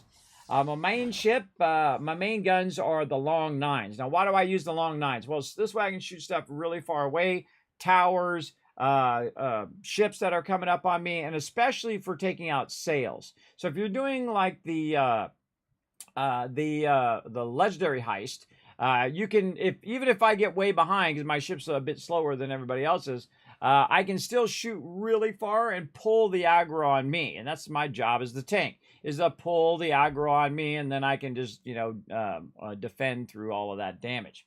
I also have them on the back, so if I'm going and someone's behind me and they're trying to catch up to me, I can just keep hitting their sails. And then once their sails are down, that's it, I'm out of there. They won't catch me after that. So I have those on the bow. Now on the port, I have this thing called the Falsey 2, which is basically, I can pull it up here, which is a demi-cannon, which is great versus ships. So kind of a little hybrid of, doing buildings, taking out sails, and then, meat week, taking out sails, and then also, so buildings, taking out sails, and then also close up against ships. Let me get into some. We're doing dual player, but we're playing 2 games at once. So that's the other one. Now, the other one on this side is called the Lepure 3, and what it does is it has a toxic thing where if you throw that at it, it says hits this weapon, zaps crew stamina, adds 20% damage that cannot be blocked by bracing, which is awesome. Then adds 20% damage as piercing damage, increases the damage of weak points as well. So what you do is you shoot them with this, and then their weak points take a lot more damage, and then you blast them with your long 9s, and you do a lot of damage, and it does piercing damage and so on. So that's why I chose that weapon. Oh, wait, we got a takeover. All right, we'll finish that tour here in just a second. Hold up. Let's go see if we have another takeover opportunity. Got 6 seconds. Now, I'll do the tour of why I use those weapons. Now, I have another ship as well. The Brigantine, which is just what I call the super looter. It runs around, grabs loot. We got to do the whole defense thing. I had the greatest defense earlier, everybody. It was my funnest defense that I've done. And now, see, I look and see if these buyouts or hostile takeovers are silver or gold. If they're gold, then I will go and do them. But if they're silver, I'll just be like, meh, no thanks, and then not bother. Like right here, this one does a gold one. I can see one person's already doing it. This one's really long, by the way. You have to go up through here and all the way into there. So make sure you have a good amount of time to do that. But now I got to go over here and I got to defend this location. Now, previously, I've lost this location before because it was an overwhelming amount of ships. It was just ridiculous. So I got 24 minutes to do that, though. I can go do the legendary heist and come back and do it if I want. But let's go ahead and finish the tour of the weapons that I'm currently using on my kind of hybrid ship here. And I like a little bit of this and a little bit of that because this way you don't have to keep, you know, changing ships and trying different ships for different stuff. So let's see. Right here we've got, again, our long nines are on the back, or what's known as the stern. And then I have my rocket. And my rocket is mainly for buildings, mainly for attacking buildings. And it'll take like a half to 3/4, and even lower buildings, it'll just sort of eradicate them all in one salvo of rockets. This one's called the Termites 3, and it's pretty sweet. Does 16,000 damage. Does fire damage and piercing damage, so it catches them on fire. And of course, if you know, in some cases you can do torn sails, and the torn sails will then take more damage. In some cases you can do fire damage, and then you like using your Sambuc to use fire, and that will multiply that damage, and so on and so forth. You can use combos of you kind of like set them on fire, and then you really blast them with your heavy fire damage. Now, the other thing I have is the new one here, which is called Rhapsody of the Deep. Let me move over just a little bit, right there. Now, this one's really good versus the current peeps. Right now, when bracing, the effects of being afflicted with flooding is negated. So, flooding doesn't do any damage to me when I'm piercing or when I'm bracing. And then this one here, it reduces damage from torpedoes by 25%, and additional 25% when bracing. So 50% less damage when they're shooting torpedoes. And the new peeps love to shoot torpedoes. And again, this is from the season I'm using right there. Normally, I use the Black Prince, which I think I used on another ship.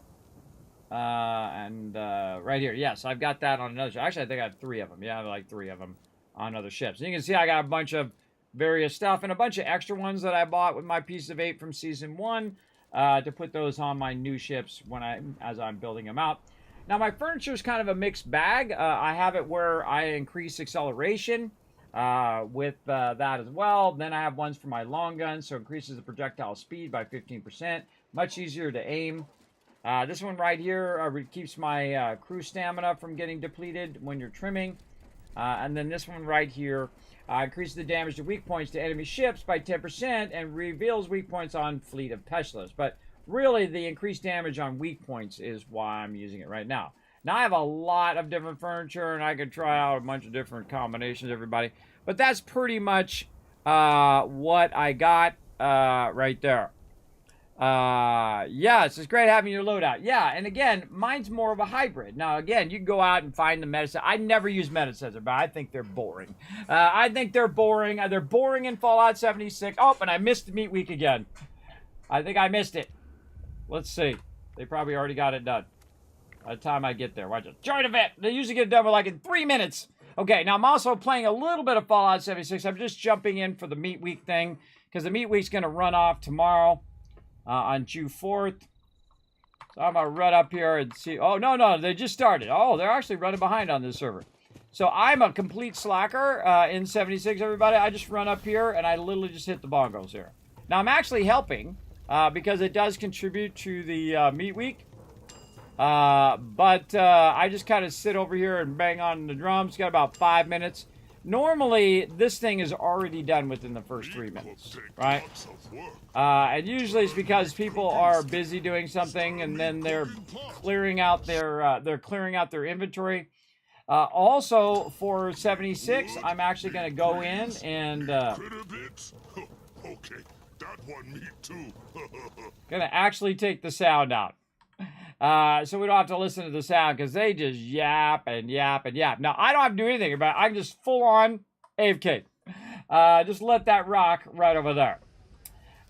So there we go. And I'm using a little bit of that. Now, some of those guns are pretty high-end guns. And I'll show you why I use them here in just a second. I gotta go defend my location over here. We go over here and we'll get it going on. Now, again, there's no other things that I can do other than the legendary heist, and that one's pretty lengthy. So we're going to come back to that. Check my cargo. Oh, I got a bunch of 8s on me here. I'll just do a quick little bounce down to St. Anne.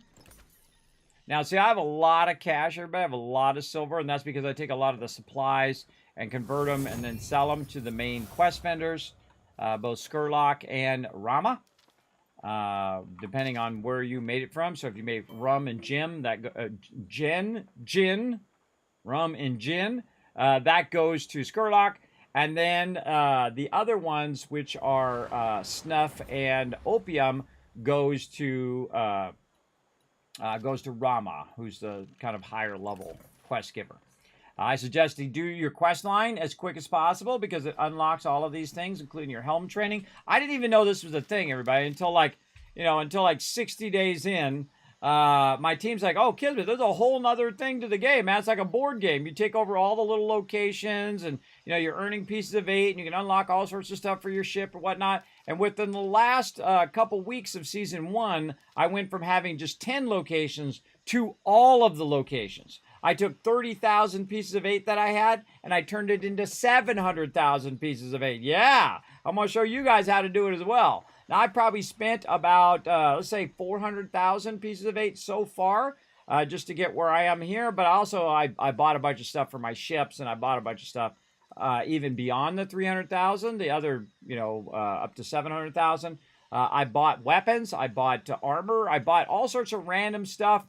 Just to give myself a little boost. Now, I like to keep my ships at different level. Level 8, level 9, level 10, and really you don't need level 11. You just go 10 up to 12 or have it at 11. But 11 and 12 collect the same amount of pieces of 8. So there's no real difference in those.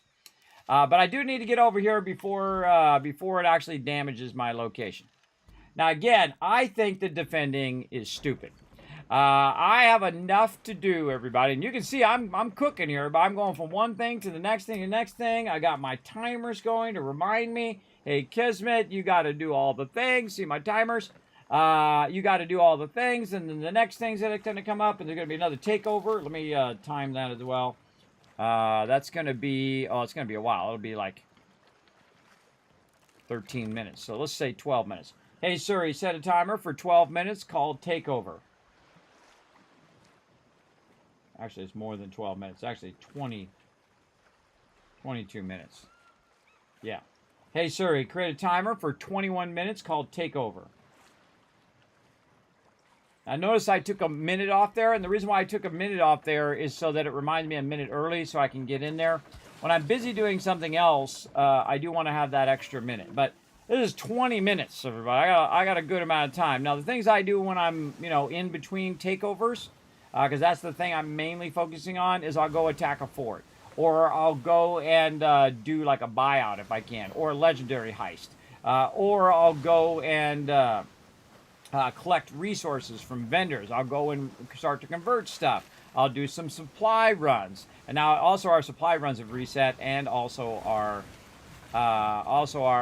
forts have reset as well. So we'll come back to that. So I do those in between. Right now, I got, who's shooting at me? Some random people out there shooting at me. So I'm going to go over here and have to defend this location. Now, I think the defending should have been taken out. I actually defended this before, and it cost me 5 hours of in-game processing time. So it basically cost me thousands of pieces of 8, because there was 100 ships, and they were all at level with my level. And there was no way, because I cannot rotate and shoot my guns fast enough to kill them, everybody. And I shouldn't have to play one type of thing. Everyone's like, oh, use the Sambuc, and here's the configuration and all of that. I'm like, no, I don't want to do that. I don't want to be forced to play in one certain way. You should have it balanced where, oh, well, I've crossed into the 200s, everybody.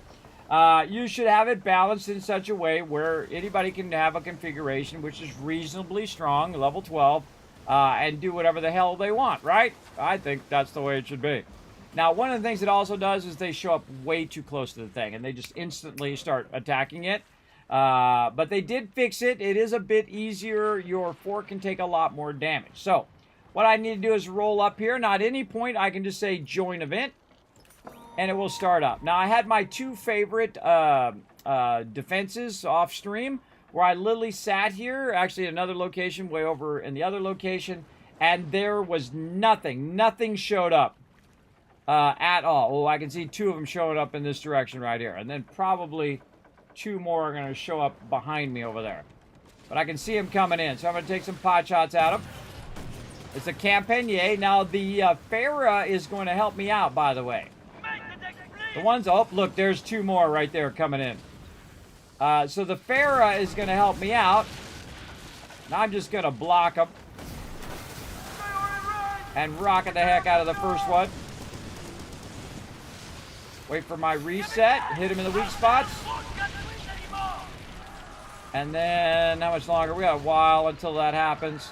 There's one behind me. Shoot him in the weak spot. And then rotate left. And there we go. Rotate back. Nope, we'll shoot the one in the front. And then side. Don't go. Nope, nope. I hate sometimes it goes forward. I don't want it to go forward. There we go. Over there. So I got to eliminate all these ships. So 4 ships just showed up. Oh, and I got to do my buff. 4 ships just showed up. And so I got to micromanage those. And I've already taken half damage all the way down. And look at my place has already taken some damage, right? I think it's pretty dumb because they show up literally right next to the thing. So by the time I get to them, like these guys right here, these actually are further away in this particular location. But I think they're way too close. It doesn't give you enough time to wipe them out. Of course, it helps if you hit them. That helps a lot. And then we'll just rocket that guy. Side guns on this guy. Guy dead? Not dead. There we go. Now he's dead. Then see if I rotate left, I get my side demi cannon. That demi cannon is super deadly. All right, anybody else? All right, I think I got him. All right, and then you can see that now I'm on wave 2. That was just wave 1, everybody. That was just wave 1. Oh, look, and see, look, there's 2 more in the back there. There's 2 more in the back where I can't see them. And again, you have to run to one side and the other side, and you're, you know, they're not all coming from a consistent direction, and they can just roll up behind here and start damaging this straight away, which I think is pretty dumb. But c'est la vie. Now, of course, again, if you have the high DPS ships, you can take this stuff out pretty quickly. They also have them where they're now doing making them downscale, so they're not all at level with you, so they take a really long time to kill as well. Now, one of the advantages of stuff like the Patty or the Sambuc is the fact that they AoE and shoot other ships. But I don't even want them to get close to my thing here. You can see that sometimes I just don't have enough damage to get that last shot in. But when I get over on this side, again, I can use my long guns. And see, I look after the ones that are actually attacking my location. Those are the ones I want to get first. This one's low. Get that one. Whoa, low health. Now, a lot of times I won't even bother to heal just so I can focus on firing. Because if I am bracing or healing, I'm not shooting, am I? Again, you only have so much time. Come on, Rocket. Oh, Rocket's still on cooldown. Now, what I'm going to do is shoot this guy with the left side. Come in on this guy. And try to turn if it feels like turning. Or don't turn. Whatever you feel like doing, bro. There we go. And try to get the side shot in. And I got to kind of watch. Now, most of the time, these Farah guys are useless, everybody. They're completely useless. And it is definitely way easier than it was before. And then this guy will aim a little bit ahead. We'll just go ahead and try to get our rockets in there. These rockets are way too low. It's hard to know where to hit. See, that wasn't even close. Wasn't even close. Now, look, while I'm over here, guess what's happening on the other side? There's 3 of them on the other side shooting my thing. And then there's 3 more over here. So there's 6 ships. Now, remember, I only have, out the way, guy. I only have so many guns I can fire at any given time, right? You have the 2 on the front, or you have 1 in the front, 1 in the back, 1 on the side, 1 on the other side, and then the rockets that I have. And then also they're on the far side of where I'm going. So I have to go around and find them. Now, look, I've got 6 ships on that side. It's just really stupid. And you know what else I'm not doing right now? I'm not doing takeover quests. I'm not doing supply quests. I'm not doing all the other fun things that I could be doing instead of doing this idiotic defending of my locations. I knew it was stupid the second I heard they were going to do it. It's still stupid even when they nerfed it. But it feels totally unbalanced, and they should have play tested it way better. They should have play tested it better. But then again, I'm not using the meta. And you can come in and say, Kismet, you should use the meta and go into. I don't have to do a goddamn thing I don't want to do. If you've made it unbalanced where you can only do it with one configuration, or if you can only do it with the spring loader or whatever, it's dumb. But the whole premise of it's dumb. The fact that I have to stop what I'm doing to come over here and defend against all these ships is just dumb in itself. You've got plenty to do in the game. You don't need this kind of filler action of defending your locations for sure. I think it's like a filler. It's like a waste of the player's time. But then again, you know, I don't kiss butt, everybody. If I don't like it, I'm going to tell you I don't like it. Like right now, I feel like this is a waste of my time. Look at that. Look how many ships are coming in. All right, well, it's almost halfway down. We got to take out these ships that are actually shooting my location. Look at them. They're able to shoot it from way over there, everybody. That seems totally fair, I think. I'm going to crash into them.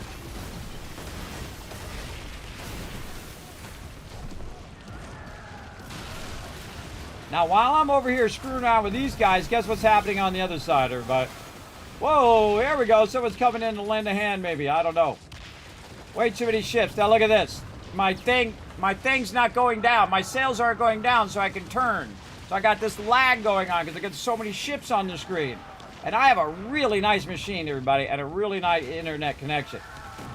So I'm just over here, you know, doing what I can do. But my location would have already been destroyed by now, by the way. My location would have already been destroyed in the way that it was before. And so now I'm just over here just kind of wailing on them. And I got to go about another minute or so. So I have plenty of time to come over here and, you know, wail on all these guys and shoot some rockets at them and whatnot. If I can even hit them.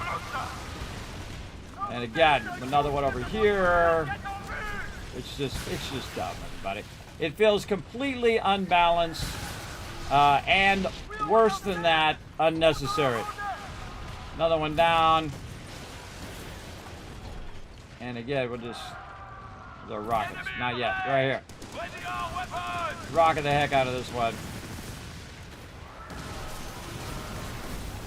Okay, now that I ran all the way over here, look how many, everybody!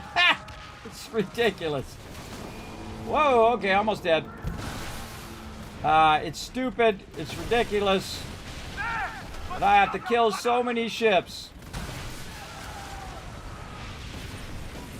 Again, I don't have enough ability to shoot my weapons fast enough to kill all of these ships.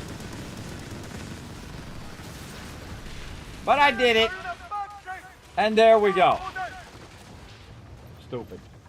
Stupid. That was like a waste of like 15, 20 minutes of my life. And you're like, well, Kismet only goes for 10 minutes. Yeah, but I got to get over here. I got to do all this stuff. Well, what the heck just happened? And it just kicked me from the game. Awesome. Amazing. Thank you. Thank you, game. And I probably didn't get my loot for that. Let's log back in and see what happens. Again, I just think it's stupid. It's too many coming in at once. There's too many that you got to fight. And then they come in from two different sides. So my ship, has got to kind of meander from one side. And then when I'm over here fighting these, guess what? There's a whole bunch back over here. And I got to back over here. Got to get these ones. They should be coming in waves. They should be coming in further out. And you should have an option not to have to do it. Now, they have nerfed it, as you can see, much easier. It would have totally killed my thing already. And then also they're coming out with another patch coming out tomorrow or later today, depending on your time zone. That is actually going to nerf the possibility of it showing up even more. So even if you have to have a lot of factories for it to do it, like have a 50% chance for it to come up. I think they should completely take it out of the game. Absolutely take it out, rethink it, bring it back in. Otherwise, they're going to lose players because it's just stupid. It's just a stupid thing. Look, now I lost all my loot that was on the ground there. I just lost all that loot of all that stuff I just killed. That sucks. That sucks. Now, other than that, I absolutely love the game. I love everything else about the game. I just think that was a waste of my time. And that was 20 minutes of my time I just wasted there. Because you got, I got to do the defense thing. I got to clear my stuff. So that's 5 minutes. Then I got to run over here. That's another 5 minutes. Then I got to defend it for 10 minutes. That's 20 minutes of my time for basically no loot right there because I just lost all my loot because I was trying to kill them fast enough. But what it normally should do is to boost the location. And it didn't do that either. Normally what it would do is boost my location, and I'd lost that too. So yeah, that's the kind of thing that make people leave games. And I'm just trying to give them an easy W, everybody. I like the premise of it, the idea of it, but you should have the option not to have to do it. You should have the option to say, you know what? Hey, if it's an optional thing, like if you want to do the takeover stuff and you want to do the defense, awesome. But if it's not optional, you have no choice other than to lose time on your manufacturing. Now, I've lost 40 hours. That is thousands and thousands of pieces of 8 because they didn't playtest it. And then they did it again. I said, here's the thing. You take it out for now. You go and you playtest it and you give people back their wasted time and you unlock their factories so that they, get their time back that they spent very meticulously. Like, you got to think that people are spending time picking up their silver. And they're making tons of, they're spending hours and hours and hours building the silver up so they can then fund these things. Then they're also spending hours and hours and hours waiting for it to convert so they can get the pieces of 8. Then they take the piece of 8 and they upgrade the location, say to level 10 like I did. And then they get attacked from 100 ships and there's no way that they can defend it. And then they lost 14 hours of production on there. So not only did it waste their 70,000 silver, it wasted all of their hours and hours and hours of time of converting their piece of 8, and then they wasted 14 hours of the pieces of 8 they were trying to get back because they invested into it. So it's like compounding negatives. And if you have a lot of compounding negatives, people just go, well, screw it. I'm just not going to do it. I just don't want to be part of it. I would actually rather do controlled losses than actually to do the defense. I would rather just screw it. If it's off for 14 hours, screw it. I'm just not going to do it. That's because it's stupid. It takes 20 minutes of my time. In that 20 minutes, I could have been taking over another location. I could have been raiding. I could have been doing nothing. That would have been more fun than doing what I just did because it's just too many at one time. It feels unfair, and it feels like a waste of time for me. But what do I know? I've only been gaming for 50 years. Yeah, half a century. That's right. So there we go. But I'll tell it to you straight here in my stream. I'll tell it to you straight. Oh, you missed the Black Prince? Oh, that's a bummer. Can't buy anymore. Not in the black market. Yes, I have a feeling that they'll probably bring it back at some point, I'm sure. But they actually have some real nice ones in this one, which helps a lot. Lady Raid, thanks for coming in, Lady Raid. I appreciate you bringing your awesome peeps into my channel. Sorry I was on a little bit of a rant there about how stupid that is. But I love everything else about it. In fact, I might need an intervention, everybody. I like this game so much. I've been in here trying to get all of my factories, which I'm really, really close. And I love the whole looting stuff. And you get it, loot on the ground. I'm like picking all this sweet loot up right now as I'm going by. And I love all that part. I like the racing is pretty fun as well, though I haven't been able to get it in under 6 minutes, even though I was like boosting like crazy. I don't know how to get that in 6 minutes. I'll keep at it. And then I like the fact that you can team up and take on forts, and you can take on the monsters and the ghost ships, and also the event stuff and how you unlock stuff in the events is really fun. I love all of that. I love the fact you can go up to the vendors and buy stuff from the vendors like food and water and all of that stuff that you need. And once you learn the key to the game, which is to get the supplies, convert the supplies, and sell it to the quest vendors, then you can basically have an infinite amount of cash. The very last couple weeks of Season 1, I went from, say making like $1 million the whole time to making like 10 million. And so I took 10 million and I invested that into my pieces of 8, and then went from 30,000 pieces of 8 to 700,000. That's a big return on my investment, everybody. A big return on my investment, big time. All right, so I'm rolling around this side so I can find this thing. I think I went past it. I went past it right there. All right, let's double back to Lantra. U-turn. And running back. So let's see what you played. Oh, you were playing some Skull and Bones as well. I've been playing this all day while I was waiting for my my guy to do the TV, everybody. It was like a waste of 6.5 hours of my day. But I was doing this. I was doing working on some stuff. Almost gave it away. Working on some stuff for this week. Some giveaways coming up for my birthday. It's going to be my birthday on the 23rd.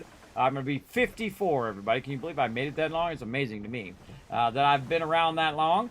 And especially over the last decade, I tell you. I've had a rough decade. Also, it's going to be my 9-year Twitch anniversary. I am a Twitch partner and a YouTube partner, so feel free to come in, hit that follow button. And one of the things I do for my birthday is I give you guys a bunch of stuff. That's right, I do a bunch of giveaways on my birthday. So I put every penny right back into the stream again, everybody. It's very fun, I think. Very fun. So that was my little rant on why defending is a huge waste of your time, and I wish they would just take a W on it, take a win, and pull it out of the game until they got a better premise and idea for it. But I just got royally screwed there because it disconnected me. It didn't boost the location which I defended, and then I lost out on all my loot that was there as well. So, c'est la vie, everybody. Just roll on to the next thing. So I'll just roll on to the next takeover opportunity now that I don't have to do that for 4 hours. Minute and 37 seconds what I have, but it's actually about 2 minutes. Then we'll also go over here in 76. You can see I was banging on my bongos. Now I'm playing 2 games at one time. Sometimes I play up to 3 at the same time. And a lot of these are stuff that you can just kind of set it off to the side and, very passive style play. Let's see if we got any new patterns from that right over here. Let's see. Oh, we got a cuckoo clock. Also, we got a ground meat plushie and a wasteland hunter backpack. Those are new. And then some kitchen tables as well, which I already had before. So what I do is I just show up at the top of the hour and just chill. Oh, someone's got their camp where I'm at. Oh, that sucks. So what I do when I'm in between time, though, is I just go to the main menu. So I'm not just sitting on the server or whatnot, because then I'd have to update it every 25 minutes. That's Fallout 76. I do play a lot of Fallout. We do play a lot of team games. Now, if you want to see me do team stuff, everybody, that's like Tuesday, Wednesday, Thursday night. But because we're at the beginning of the season, we're putting a lot of time into getting our various locations. Now, other things that I've been doing along the way is every time, since I have a good amount of cash up here, 2.5 million. By the way, that's just what I have on my character, not counting all the stuff that I've converted and is in my bank right now, or in my warehouse. Now, every time I roll up to a guy, once I have lots of cash, I will buy all the cosmetics, I will buy all the patterns, and especially buy the water. And then this one here I call Grogu, after the Mandalorian. Oh, and there's our takeover. All right. And then I have a timer that tells me, hey, there's a takeover coming up. And then again, we're trying to get just a couple more. I'm 69, I know, pretty awesome, of 76 locations. Now, again, last season, in the last couple weeks, I went from 10 locations and just a couple regions to all of them. Because I was grinding big time, everybody. Like 6 hours a day, I would be in there grabbing it for like 4 days in a row over the weekend. And just grabbing them. I didn't even know if I was going to get that far, too. I just thought, well, I guess it means I can, and that helped me in Season 2. But I got all of them, and I hit the cap of 300,000 pieces of 8. So when I rolled over, I actually had like 298,000. I had them for this season as well. Oh, right here. Boom. Now, what I do is I grab it right away. Why do I do that? Why do I grab it right away? Well, that allows me to go ahead and say, look, I want this one really, really bad. And then I teleport there because they can see on the map where you're at. And if you're serious about it, usually you're there, right? You're right next to it. Now, most players are going to say, oh, well, somebody already has that one. They're already going to try to get that one. Well, I have all these other options. I'm going to go ahead and do it. But occasionally, some people will go ahead and do it. So it's a little intimidation. But here's how I do it, everybody. If someone else shows up and they join this, I drop so they can have it.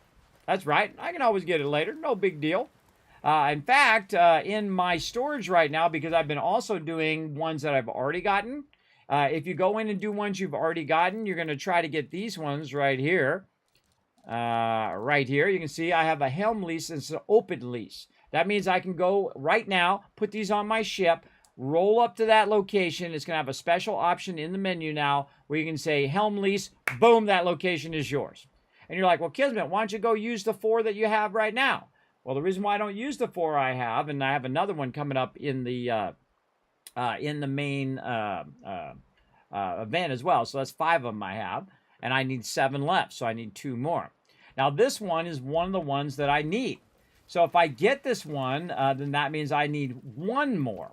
And if I get 1 more, then I'm going to go ahead, especially if it leaves it over here, I'll just leave 1 here, and then I'll just go and get all the rest of these right now. So you might see that here in just a moment.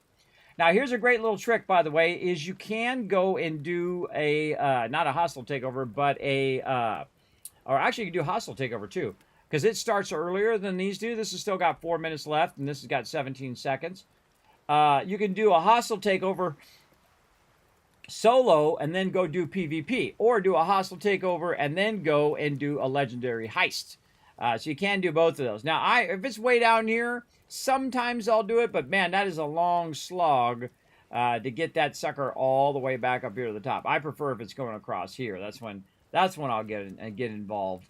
Now there's 2 other here. Now I can do these as well and get a gold Raiders cache, which I'm not going to do. And I also don't do these. Someone's already done it. See, they got 1 of 1. I also don't do these because someone else might want it, right? So the same thing here. I won't get a gold Raiders cache from this. I'll get it either from a buyout, if I see one, because sometimes the buyouts are silver sometimes, and sometimes they're gold. Or I'll go do the legendary heist, which again gives me the chance of getting those helm leases, which allows me to go ahead and do it. Now, right now, I don't think anybody else... Oh, 1 other person joined. So the guy joined, and I really need that location. I mean, if I had that location, that's it. I'd be pretty much done. I could go in and unlock all the rest of these.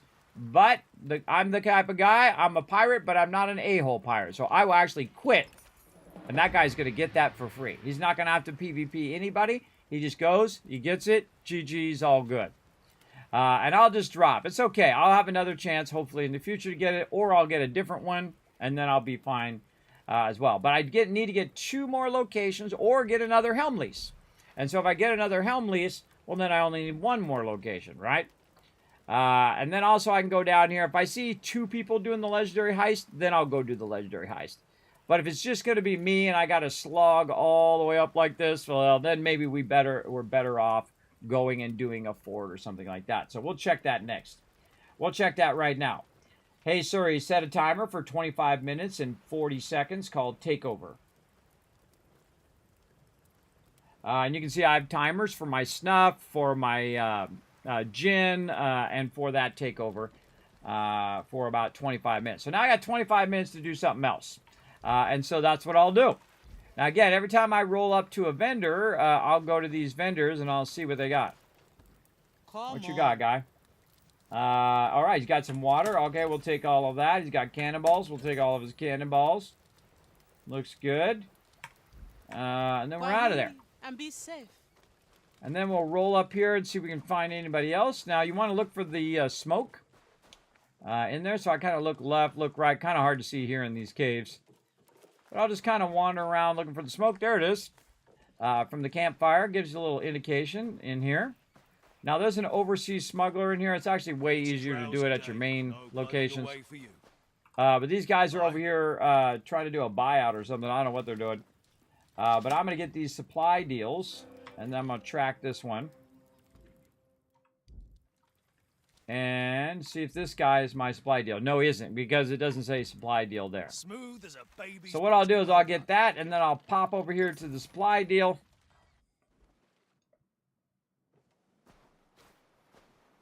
Right here, and I got it tracked. So I'll run over here. Now this supply deal is one of the easiest ones in the game, because you can just, all you need is cash. Right, so you go build up some cash by looting a bunch of crashed shipwrecks. And you can see I've got 3 of them on me because I had 2 from the previous reset.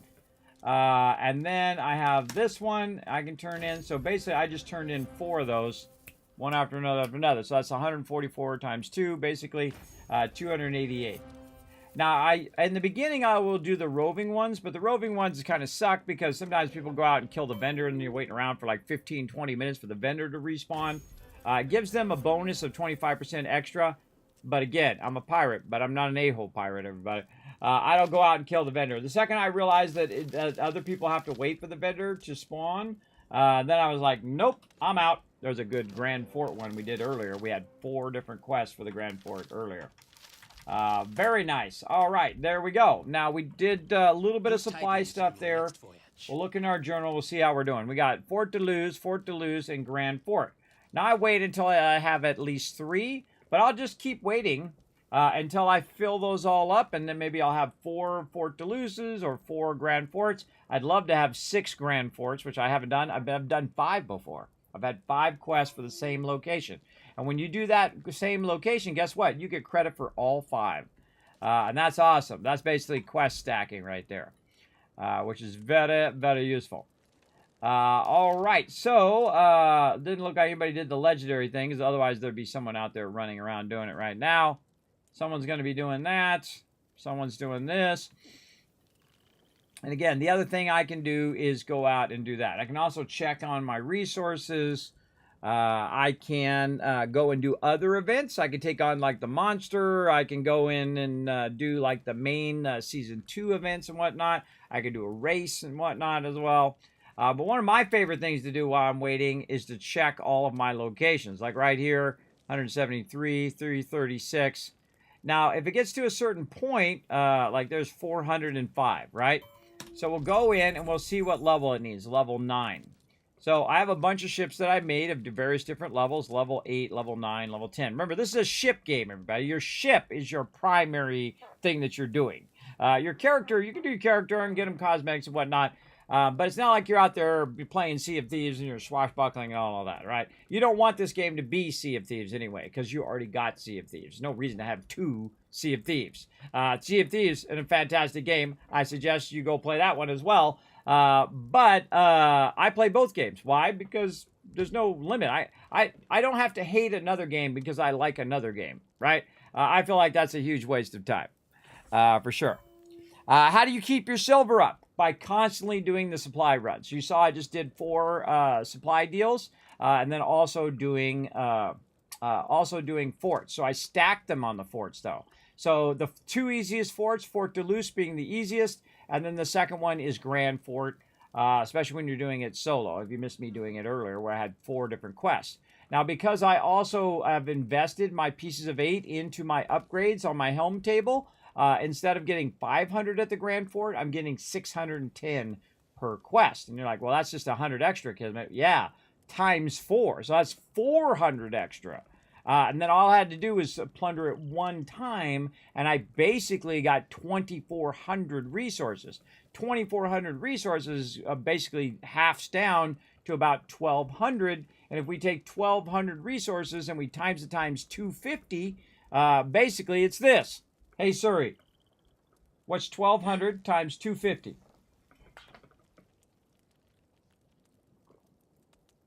It's 300,000. So that's 300,000 silver I made in about 5 minutes. Yeah.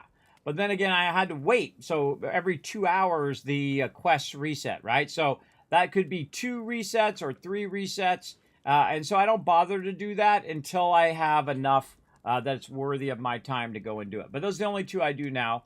And season 1, I tried them all, even the Mega Fort, which we absolutely got annihilated in, even with 8 of us. We got absolutely annihilated in that one. But again, I can do all of that. I can do none of that. I can go do some side quests. I can do some bounty stuff. I can do a lot of other things. But one of my favorite things in Season 2 is to go through and see if my stuff is getting to a certain point. Like right here, the Weaver, right? So it needs a rank 9. So I have a rank 9 that's free right here. But it needs 420 before it's going to pick up. So there's no reason for me to assign it until it gets to 420. Now, I do have a spreadsheet that has this this kind of mixture, right? So 11, rank 11 and 12 ships will pick up 610. So if you have 610, even if you need a rank 4, you might as well send an 11 or 12 over there, and it will get all 610 and bring it back. And then, of course, a level 10 ship, 510, 9, 420, and 8, 340. Now, most of the time I'm using 8 and 9s.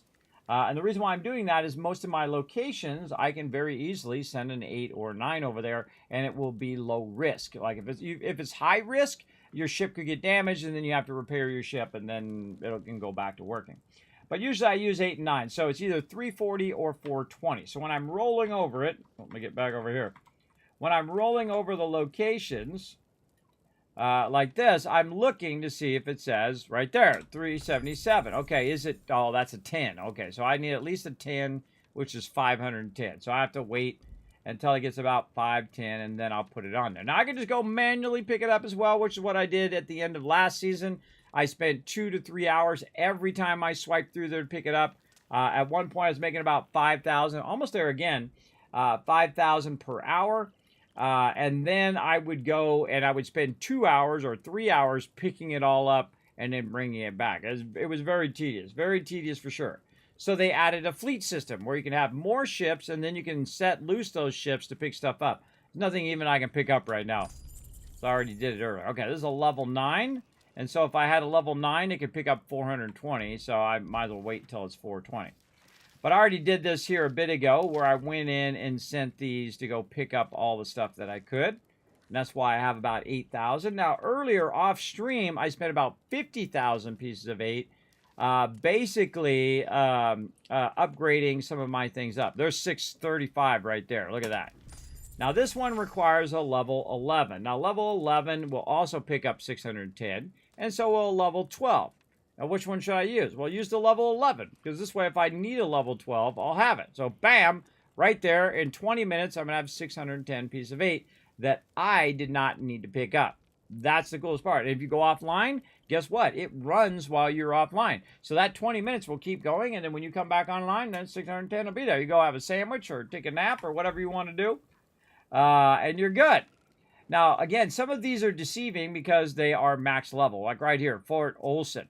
One of the things I did with my 5 open leases that I got from Season 1 was to go get all the highest level ones. The ones that you see that say 4, right? They're already level 4s when you take them over, like the Megafort. So I just rolled up the Megafort, said, look, I got this piece of paper, I got this lease, you're now mine, and boom, I did not have to do the Megafort.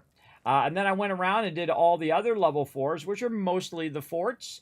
Over here, and then same thing with the ones that were over here, and we started with those. Now, of course, those ones are also going to be already a higher level. They don't cost you pieces of 8 to upgrade them. They're already level 4, which means they have a lot more storage, and they run at a faster rate.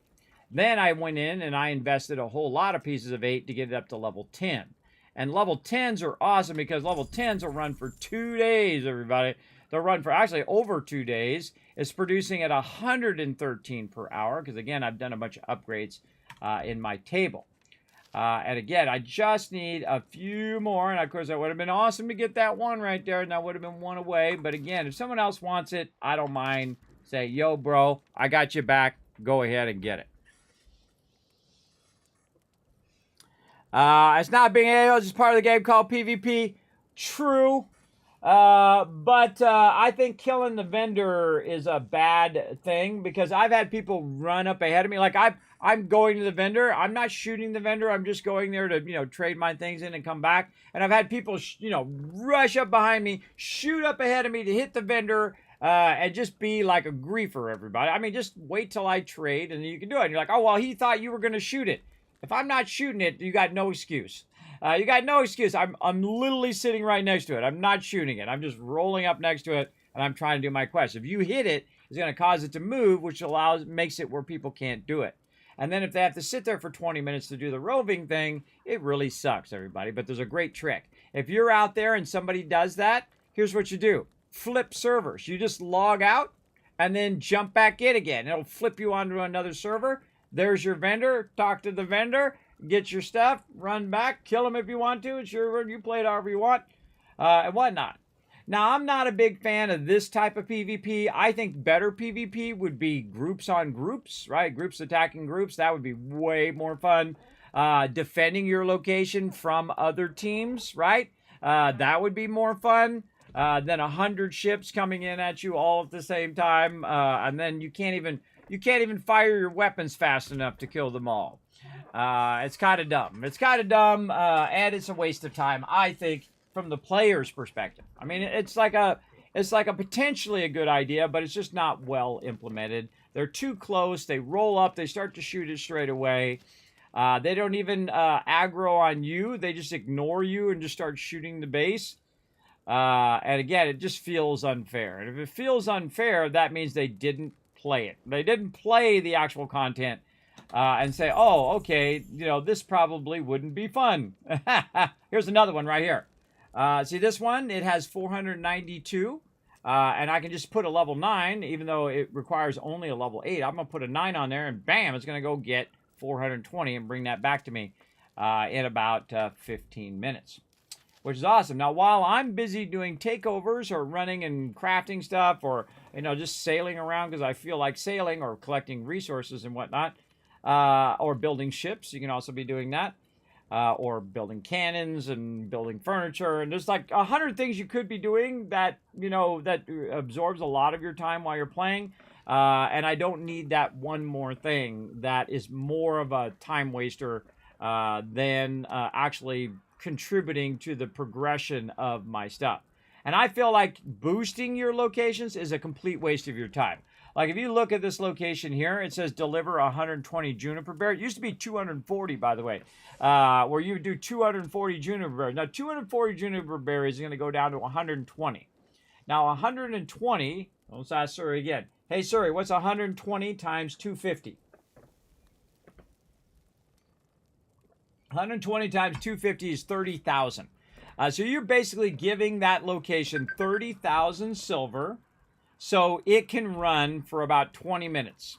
And so maybe you'll get an extra 100 or 200 pieces of 8, but it's a complete waste of your time. Even if you do the defense and it boosts it for 20 minutes, okay, well, maybe you'll get 300, 400, or 500. I'm just going to say 500 on the high end if you got it at level 10. I think it's not worth your time. It's not worth your time. It's not a great mechanic. It definitely needs to be taken out and reevaluated. But I'm just going to tough it out. It's their game. They can make it however they want, and I'll just roll with it.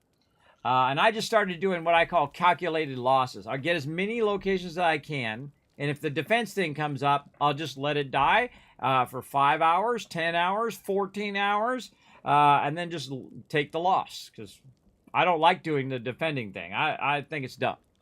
I think it's dumb for sure. So that's how I keep my silver up. Now, I'm going to show you the whole process right now. So the first process is you want to get your supplies. Now, this guy right here is called the Helm Liaison. You got to do your main quest to get it going. So make sure you do all of your main quest. Then he's going to show you your supply thing. Now, this is the roving vendor. You pop up here. What? Stop it. You pop up here right here, and then you kind of sail out to the ship that's going to be out there. And then you go ahead and trade, and you basically give them silver for buying, let's say, sugarcane. So you buy, like right there. So you buy sugarcane, and in my case, I can get 144 for about 1,200 silver, which is pretty good. Because you got to think, you spent 1,200, right? So you want to get your 1,200 back plus extra. If you do 144 and you convert it in half, because it ends up in half at the very end, which is 72. You just do the math. This is easy math, everybody. Hey, sorry, what's 72 times 250? 18,000. So you take 12,000 or 1,200, sorry, 1,200 and turn it into 18,000. That's how you keep your money up. You collect a lot of supplies. Even more so when you take on forts of different levels, they'll start at like, 300, 400, 500, 600 per quest. And if you have a bunch of quests, well, guess what? You're now stacking those quests and stacking those rewards. A great example, we go over and look at, if you go to Fort Granby right here, you're going to get I'm going to get 490. Now, again, I have it boosted as well.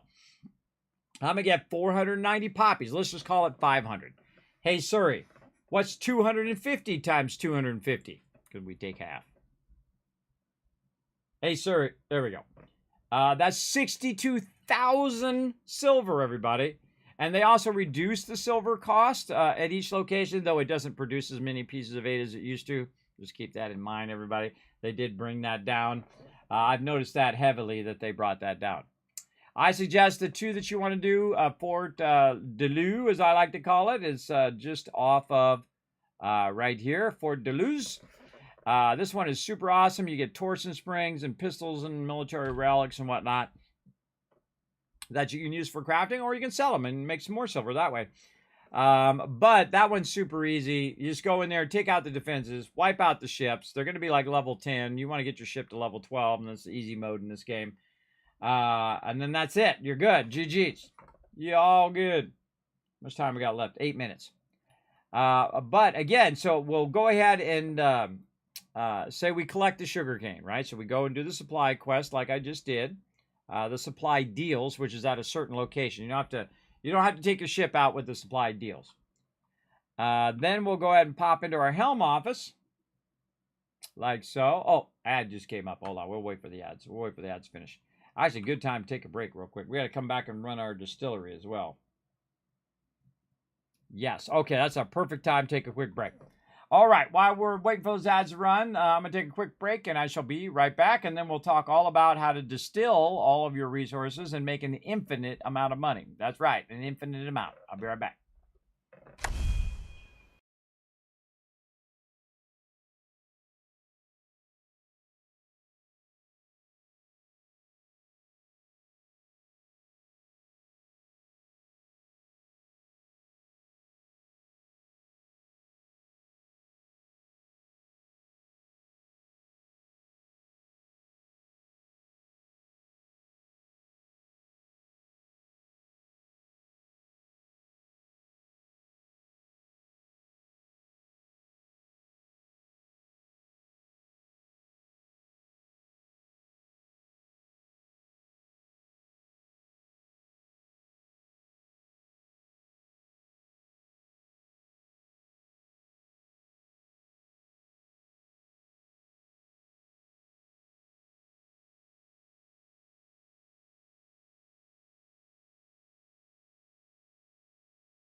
I'm back there, everybody, while I was running those ads right there. Okay, so let's talk about how to make an infinite amount of money so you can fund all of these factories. Now, the first thing I suggest is you start your factories off very low at 3, 4, 5. I highly suggest around 5. 5 is very good because you can let it run for 24 hours. It'll fill up with 1,000 pieces of 8. You can also fast travel with pieces of 8 on you now, so you can just run over, grab your 1,000, and fast travel back to St. Anne, and bam, you put them in your warehouse, and you're good. You don't have to sail all the way back like I had to do in Season 1, everybody. That was super grindy. But again, they added the fleet system, and they added the ability to fast travel. So big love to them for listening to customer feedback. Now, what I'm doing right here, this is my distillery. This is the first thing you're going to get as you're doing the main quest line from Skurlock. Skurlock's going to say, hey, we got these guys called the Helm. They're going to be on your side. You can go in there and you can go ahead and collect materials. You can do rogue hunts. You can do forward attacks. You can do all of those things to earn materials to convert. So the first thing we do is we go ahead and we'll have like White Skull rum, right? So you can see I have 3,845 sugarcane. I got a lot. And I'll take it and I'll convert it from sugarcane into White Skull rum. Now, later on, you can go ahead and unlock the next level of it called the Gold Skull rum, right? Now, that's the one you want because that one's going to be worth double the amount. Now, actually, you could just sell this for 125 because it's just going to, it's going to be twice as much, and you sell it twice as much equals the same amount. But whatever, I still convert it. So I convert it into White Skull rum, and then I convert it into Gold Skull rum, and then I sell it. Now, who do I sell it to? I sell it to Skurlock, right? Now, the thing I do is I always convert the one that has the most. Like right now, I've got 17 juniper berries, so I can make it into gin and then make it into Gold Skull gin. You can also use it for trading and buying things from Skurlock, like you want to get his guns and whatnot. I'll show you that here in a second. But I always pick the one that's going to be the longest, like this sugarcane here. I'm going to start this going. That's going to go for 5 hours and 20 minutes. Boom, there it goes. Going to let it run. I love stuff that makes it, so I'm multi-talented. By the way, I'm 300 out of everyone who's playing the game right now. Yeah, Kismet been working hard. So, we got that converted, right? We started with sugarcane. We converted it into that White Skull rum, then into Gold Skull rum. Then, what do you do with it? How do you actually make the silver? Well, again, you go back to your main quest guy, and of course, you want to get him all the way through the quest line, and now when he gets to the end, he'll become a vendor. Now, what I love to do is mute all the people who are talking to me while I'm running around, and I mute the vendors as well, so I'm going to have the sound off, so you won't hear any of their dialogue. And I'll just say, hey, I want to talk to John Skurlock. I want to go into his office. Now, I can just left-click to skip some of that, and then he wants to talk to me every single time I come in there, like blah, blah, blah, blah, blah. Left-click, left-click, left-click, just to skip his dialogue. And go right to buy and sell. So now I go to buy and sell, and you can see they added these now. So if you have 10,000 of your Gold Skull gin, you can get one of these, which is an open helm lease, or if you have 10,000 White Skull gin, and so on and so forth. 7,500 if you want to get Red Skull, and I feel like that's totally not worth it because you got to think how much silver that is, everybody. That's 7,500 times 250. How do I know? Because when I go to sell it, they have a new function they added a bit ago where you can hit tab to cycle the inventory. You can see it right down here. And so that's going to show me the inventory of my warehouse.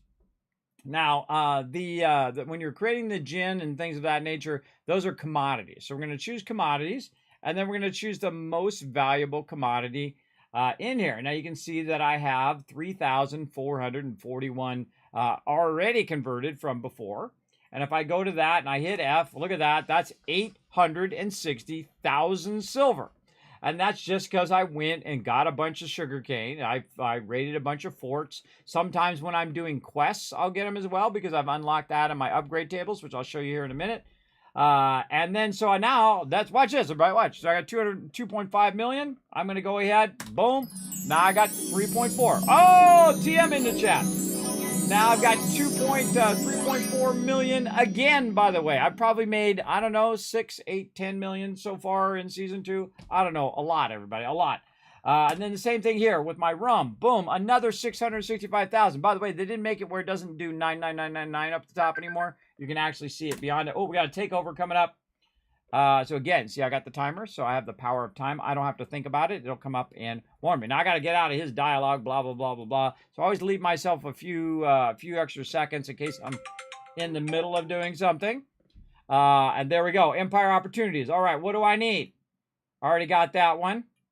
Already got that one. This one right here is going to give me gold raider cash, and it's one of those ones that go this way. Of course, if I wipe it out before it goes too far, then I can turn around and drop that off and potentially get a map from there. But really nothing that's going to help me. See, again, that one we had before was one of the last few that we need. Remember, we only need 7 left, and really we only need 2 more because I have 4 helm leases in the bank.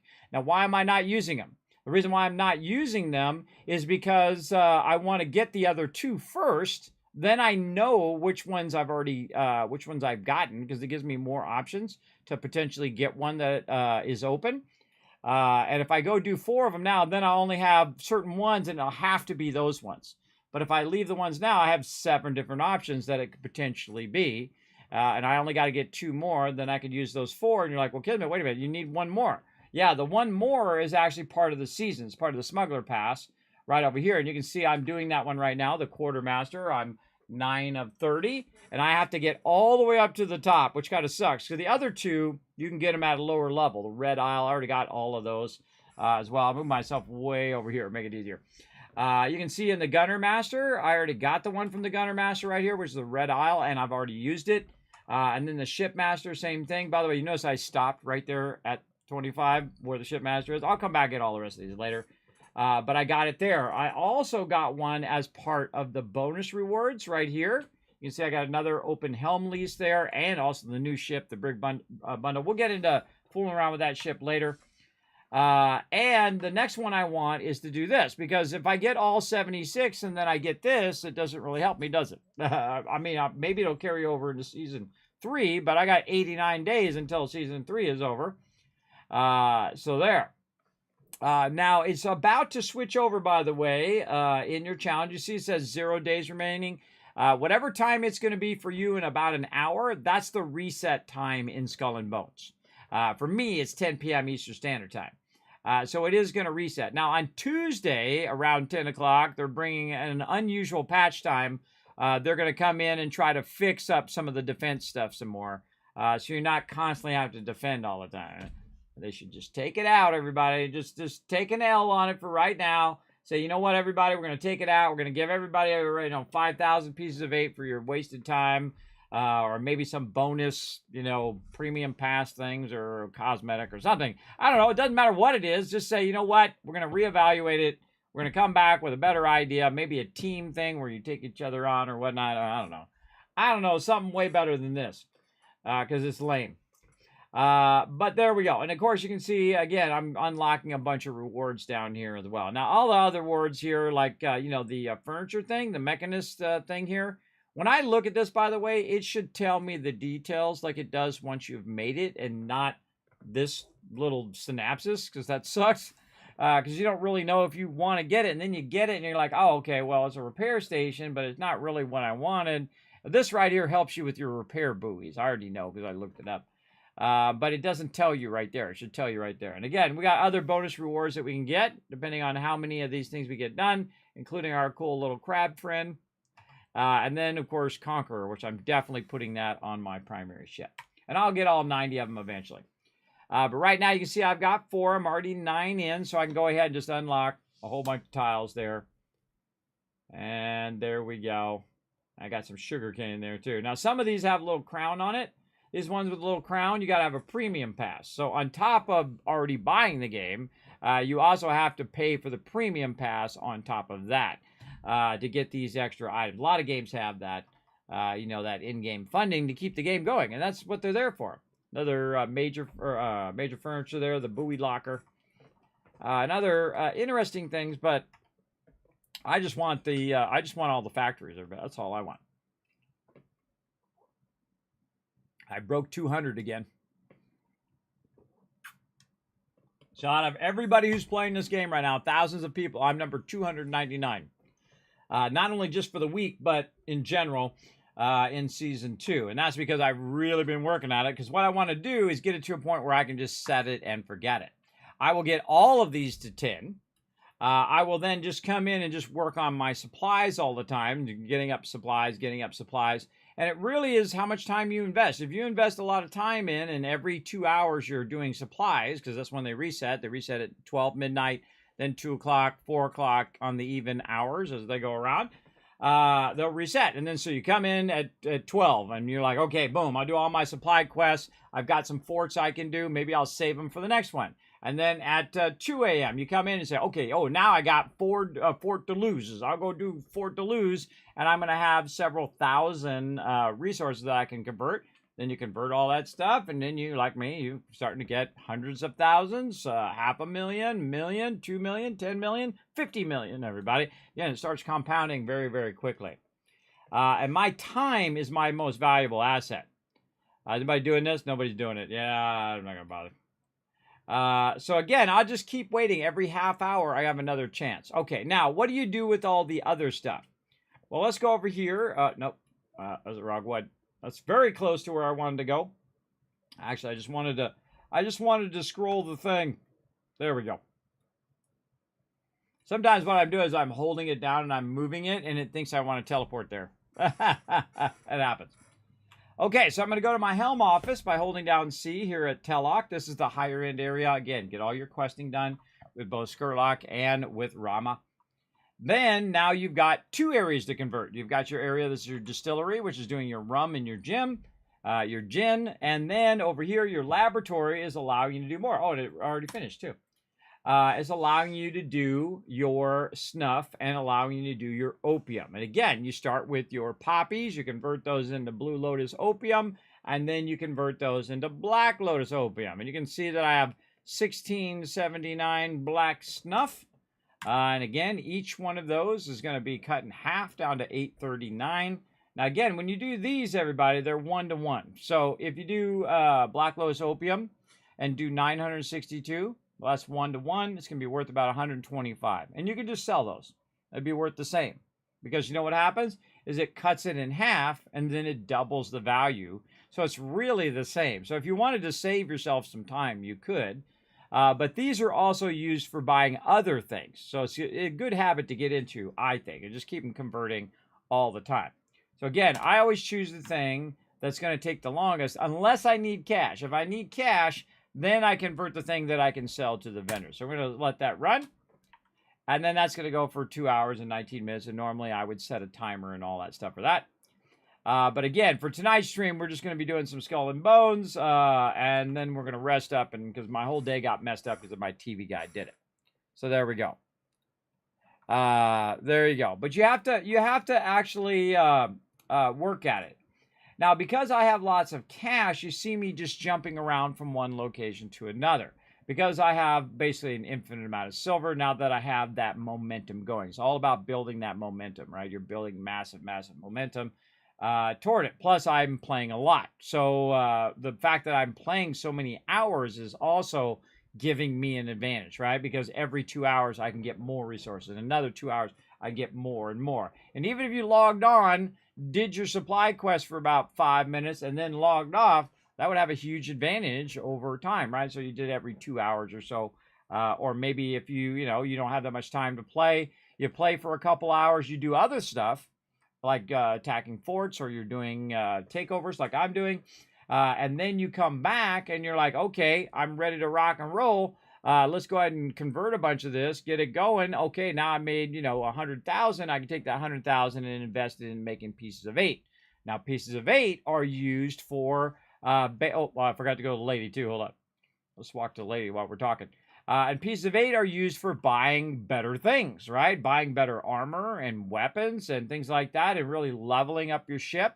Now, the highest level in Season 1 is level 12 on your ship. Remember, this is a ship game, not a person game. You're not running around swashbuckling. You're not jumping on other people's ship and stabbing them with your sword or whatever. That's not what this game is. Now, we're going to go talk to Rama. Again, she's a major questing. Left click to skip her dialogue. Then buy and sell. And again, she's got stuff in here you can buy. Now, of course, to buy this right here, Rama's Legacy, you can see it does flooding. It's a torpedo and whatnot. I got to have 1,000 of my, I think it's snuff there, to buy that. And I have it, and I could. And I have like one of all of these things, and these are new. These are upgrade parts. These are cool. But I can go to sell, and you can see, again, it remembered commodities, the highest value single item commodity, which in this case is actually the military relics. But we're going to sell this, 2,337. And guess what? That's right, another 500,000 plus right there. And then another 810,000 there. Boom, 5.4 million. All because of due diligence, right? Doing the forts, the easy forts. I'm not even doing like the mega fort. I don't need to do the mega fort. But then again, I'm spending lots of hours at it. I'm spending every 2 hours. Now, what I do when I'm not on stream, by the way, is I AFK. So I will do a whole bunch of things here. And let's go ahead and take a look at our skip. Let's take a look at our takeover opportunities. Oh, I think I might have missed it. I was talking to you guys. I might have missed it. Let's see. No, still got 19 minutes. Hey, Suri, set a timer for 18 minutes and 50 seconds called takeover. All right, so she'll remind me to go, hey, there's going to be takeover coming up. And so basically, it's like a board game. You're trying to take over all of this, so it's producing pieces of 8 so you can upgrade your ships and you can get better things, right? Including the ability to make more ships and then automate those ships to go pick up your stuff. And one of the coolest things I think I've learned is to have ships of different levels, right? Of different levels. So like this one here, the Weaver, I think we already looked, is a level 9. So I have to wait until it has 420. Does it have 420 now? It does. So I can just pick one randomly. It doesn't matter which one. I'm just going to pick that one. And in 20 minutes, oh, I'll move over here. In 20 minutes, it's actually going to deliver that to me. And I don't have to go get it anymore. I have to go to that location and get it. Now, I could go and do it really easy, by the way, now. I can go ahead. Let me get out of here. I can go ahead, just go to this travel point, go grab it, go back to the travel point, and then just teleport right over here. Boom. And it drops it off at St. Anne in the warehouse. You got to go to where there's a warehouse to get that going on. So there you go. Time for some plunder. Actually, I'm kind of winding down. I've been going for about 3 hours, but I've been going all day. So I wanted to spend a little bit of time. I was going to do Fallout 4, by the way, in about an hour, but there's no way. I'm too tired. I've been up all since last night, all through the day, because I'm waiting for my TV guy to fix the TV, which I don't even watch, by the way. And here's the cool thing, everybody. If I let this run for 12 hours, I'll come back and there'll be 10,000, 20,000, 30,000 pieces of 8. Again, I am 7 away. I'm just trying to get 2 more. And if I get that 2 more, then it's totally unlocked. I've got them all. I just need to do that and then get to 30 in the season, in the whatever it's called, the Gunner Master as it is. Which one's the first one? Quartermaster. Quartermaster one. And so I get that one all the way up. Boom, I get my last one I need. And I'm going to do it. And I'm going to wait for it, too. I'll wait until I get all of it. Because otherwise, it's a waste of my time. And my time is my most valuable asset. Trying to be as efficient as possible is what it's all about. And, of course, you can also, in the beginning, what I did a lot is I didn't fast travel. I just kind of took my ship from A to Z, back and forth. I probably spend hundreds of thousands of silver fast traveling now. But I don't have to worry about it because I can go and in 5 minutes or 10 minutes, I can make 300,000 silver. So I can go over here, boom, hit the Grand Fort with 4 or 5 quests. That's 300,000 right there, just in that one shot. And that's going to pay for all of my fast traveling. And now I just fast travel all over the place. In fact, not only do I fast travel, I buy out every vendor that I run into. Like right now, you saw me jump over here to Telloc here. Whenever I roll into Telloc here, and let's see if we can travel to it again. I wonder if you can travel to it while you're already there. I don't think I've ever tried. No. All right, watch. I'll even burn some money. I'm going to jump down here to St. Anne.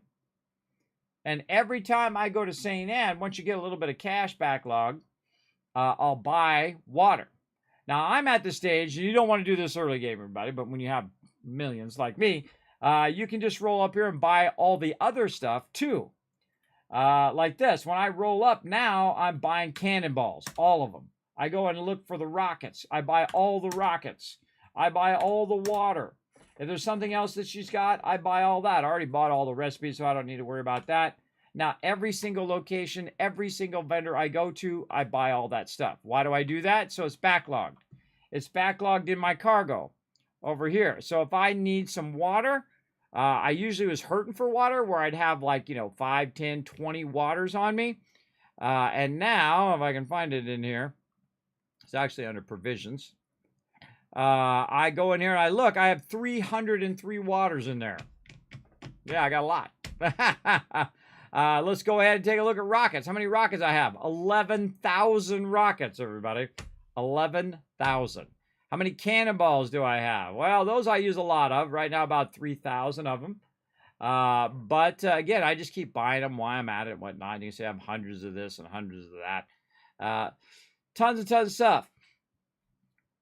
760 level 3 repair kits. I have 1,000 repair kit 2s. Now, I don't buy those. Those are just from drops that I've gotten.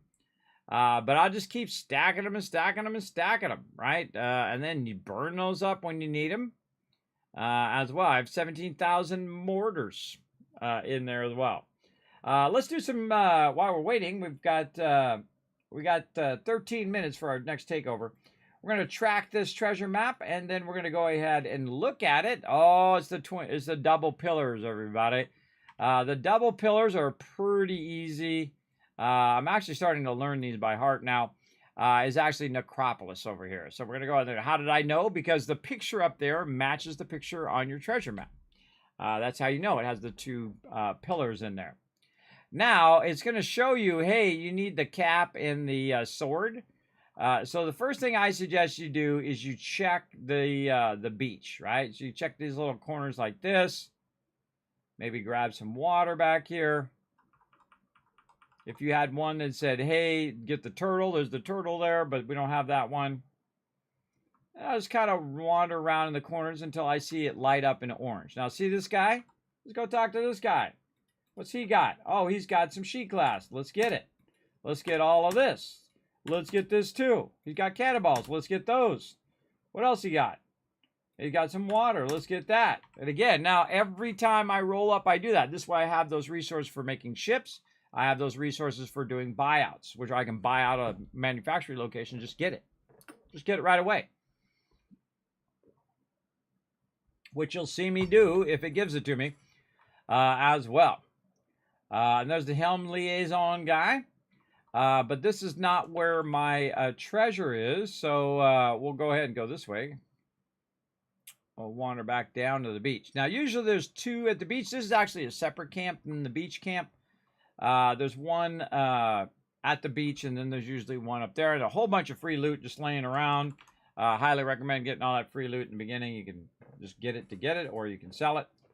Now, again, this guy right here has a lot of stuff. He's got cannonball crates. All right, let's get those again. This is a different vendor, by the way. Rocket crates, get those. I'm getting a bunch of buoys because eventually I want to try out the booties. The buoys right here, repair kits. They cost 12,000. Let's get them. What do we got? More water. This one's really nice. Water barrel gives you 15% boost. All right, looks good. Do I need this food? Not right now. I'm fine. Already bought all the patterns, got all the cosmetics. GG's, I'm done with that guy. And again, run around the back here. Just kind of run around. Most of the time, I'm not even looking for that little sword and hat. I just running around in the nooks and crannies and looking for it to light up in orange. But always check the beach first. I find that about 75 to 80% of the time it is at the beach. And then occasionally it's not. And eventually, if you do this enough, you start to get these locations down. You see, I just grab random loot as I run through because it's fun. I mean, I don't really need it. I can buy it all right now, but it's kind of fun to check all that random loot. And there we go. What about back here in this corner? No. What about right here? Nope. Cookery here. We got a rogue warlord, which I still haven't figured out what that guy's all about. Don't tell me. And up here, oh, I see something flashing over here. There we go. All right, don't see it over here. Now, of course, we can go down this way. Use the rope to get down to the beach. It might be down there. But we're going to go ahead and try this other side. Get that on the way through. And again, I don't have to think about the takeover because I got a timer running for it right now. All right, is it back here? Oh, that's a sword in a thing. So if you see one that says sword in the thing, here it is. Now, did I see the hat and the skeleton and all that? No, I just kind of ran in that corner and it lit up. And it also told me that there was a treasure in this location as well when I first arrived. So it made it pretty easy. Right over here. Yeah, I'm probably going to go for about, let's say another 40 minutes, TM, because again, I've had like 0 sleep. So I'm going to crash out and just try to reset tomorrow. That TV thing was like 6.5 hours of him screwing around with the TV. I was like, sucked up a huge portion of my day. And then because I had to get up earlier than I normally do, I just stayed up because there's nothing I could do. If I went to sleep, that was it. I'd sleep right past it. Okay, so we went to Necropolis. Now, how do we find the next one? Same thing. Oh, look at all this loot we just bought. All right, let's put that away. Oh, wait, no, not there. Let's go here. Manage cargo. There we go. You never have to go to that thing, by the way, that's in the ground. That thing is a waste of your time. Put that away. And again, I should have a whole row like this and then 2 here. And if I have more than 2, then I have too many things. There we go. Read the treasure map. All right, has this rounded area here with a little dome there. And we're looking for like a little hourglass thing. But it's kind of like a dome. Now, it actually kind of tells you where it is. It's southeast of Necropolis. We know where Necropolis is. We're just there. But this should be the picture of the one that you're rolling over. So we'll go ahead and, do we track it? Let's track it. This is the one we're looking at, right? No, this is a different one. All right, hold on. Let's track this, that, track. Okay, we'll do this one first. Okay, so again, it says southeast of Necropolis. And that's currently where we're standing in Necropolis, so south and then east. Now, what I like to do is I like to go into my helm map, which you'll unlock as you go through the main quest line. And then you'll say, okay, it's southeast. Is this it right here? Oh, kind of looks like it. Oh, yeah, that's totally it. Let's go down there and see if it says there's a treasure at this location. There it is. There's a treasure at this outpost, which is a great addition to the game, by the way. And then again, I don't even bother looking. I just go ahead and look. Now, after a while, some of these I kind of remember. But I just grab all this free loot while I'm looking around for it. And then we'll run up here. Check this little side area. No. Anything over here? No. Definitely some free loot on the ground there. And up we go. Again, check the beach first. Right here. Kind of feel like this one could be right over here. And we roll up here. And we're going to talk to the leader here. What you got, girl? She has no items to buy. Oh, that's unusual. Very unusual. But usually I'll just buy whatever she's got now. There's something in there. Right here, darn. Okay. By the way, you don't have to hold down shift to run in here. It just kind of like decides when it feels like running. Okay, nothing in there. We already looked this way. Okay. Back the other way. And after a while, you just kind of get a general sense of it. How about right down the middle here? Ah, see, there it is. And again, it's real obvious. It's like, here it is, you found it. So if you just run around that location, you should be fine. Till you find it. Just got done with work, jumped on and saw you online. Normally I'd be down, TM, but it'll have to be tomorrow. Had to be tomorrow night, Tuesday night. Again, I'm already just like, you know, batters are running down. They're flashing 1%. All right, so we got that. Easy, right? Easy. Now, some of these are actually ones that make you look at the map. Look at this. Got this arch right here. So we're going to be looking for this arch. And then kind of these little poles here. Whatever helps you do. There's like a V right here above it. So this arch and V. Also, to give you a little hint over here, Red Island, southwest of St. Anne. So, all right, Red Island, southwest of St. Anne. I don't even read the rest of it, by the way. So south and then west of St. Anne. Ah, right there, Verona Falls. Now, of course, you can make a note of all of these, everybody. I think at some point I'm going to do that. I'm going to be making a note of where it is and then where I found it at that location for that particular one. Like I might find it on the beach and then write down beach, right? Or it was back around a corner, or it was way further in. It was way further in on the left. It was way further in on the right. But I always kind of run around and do this first, especially if I don't have really an idea where it is. I don't know where this rock is, everybody. I'm just going to run around, and I don't want to remember. That's going to use my precious brain space.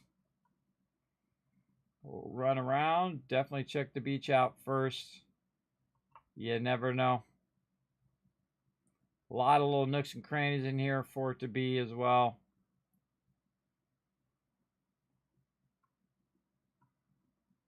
It goes back to the beach.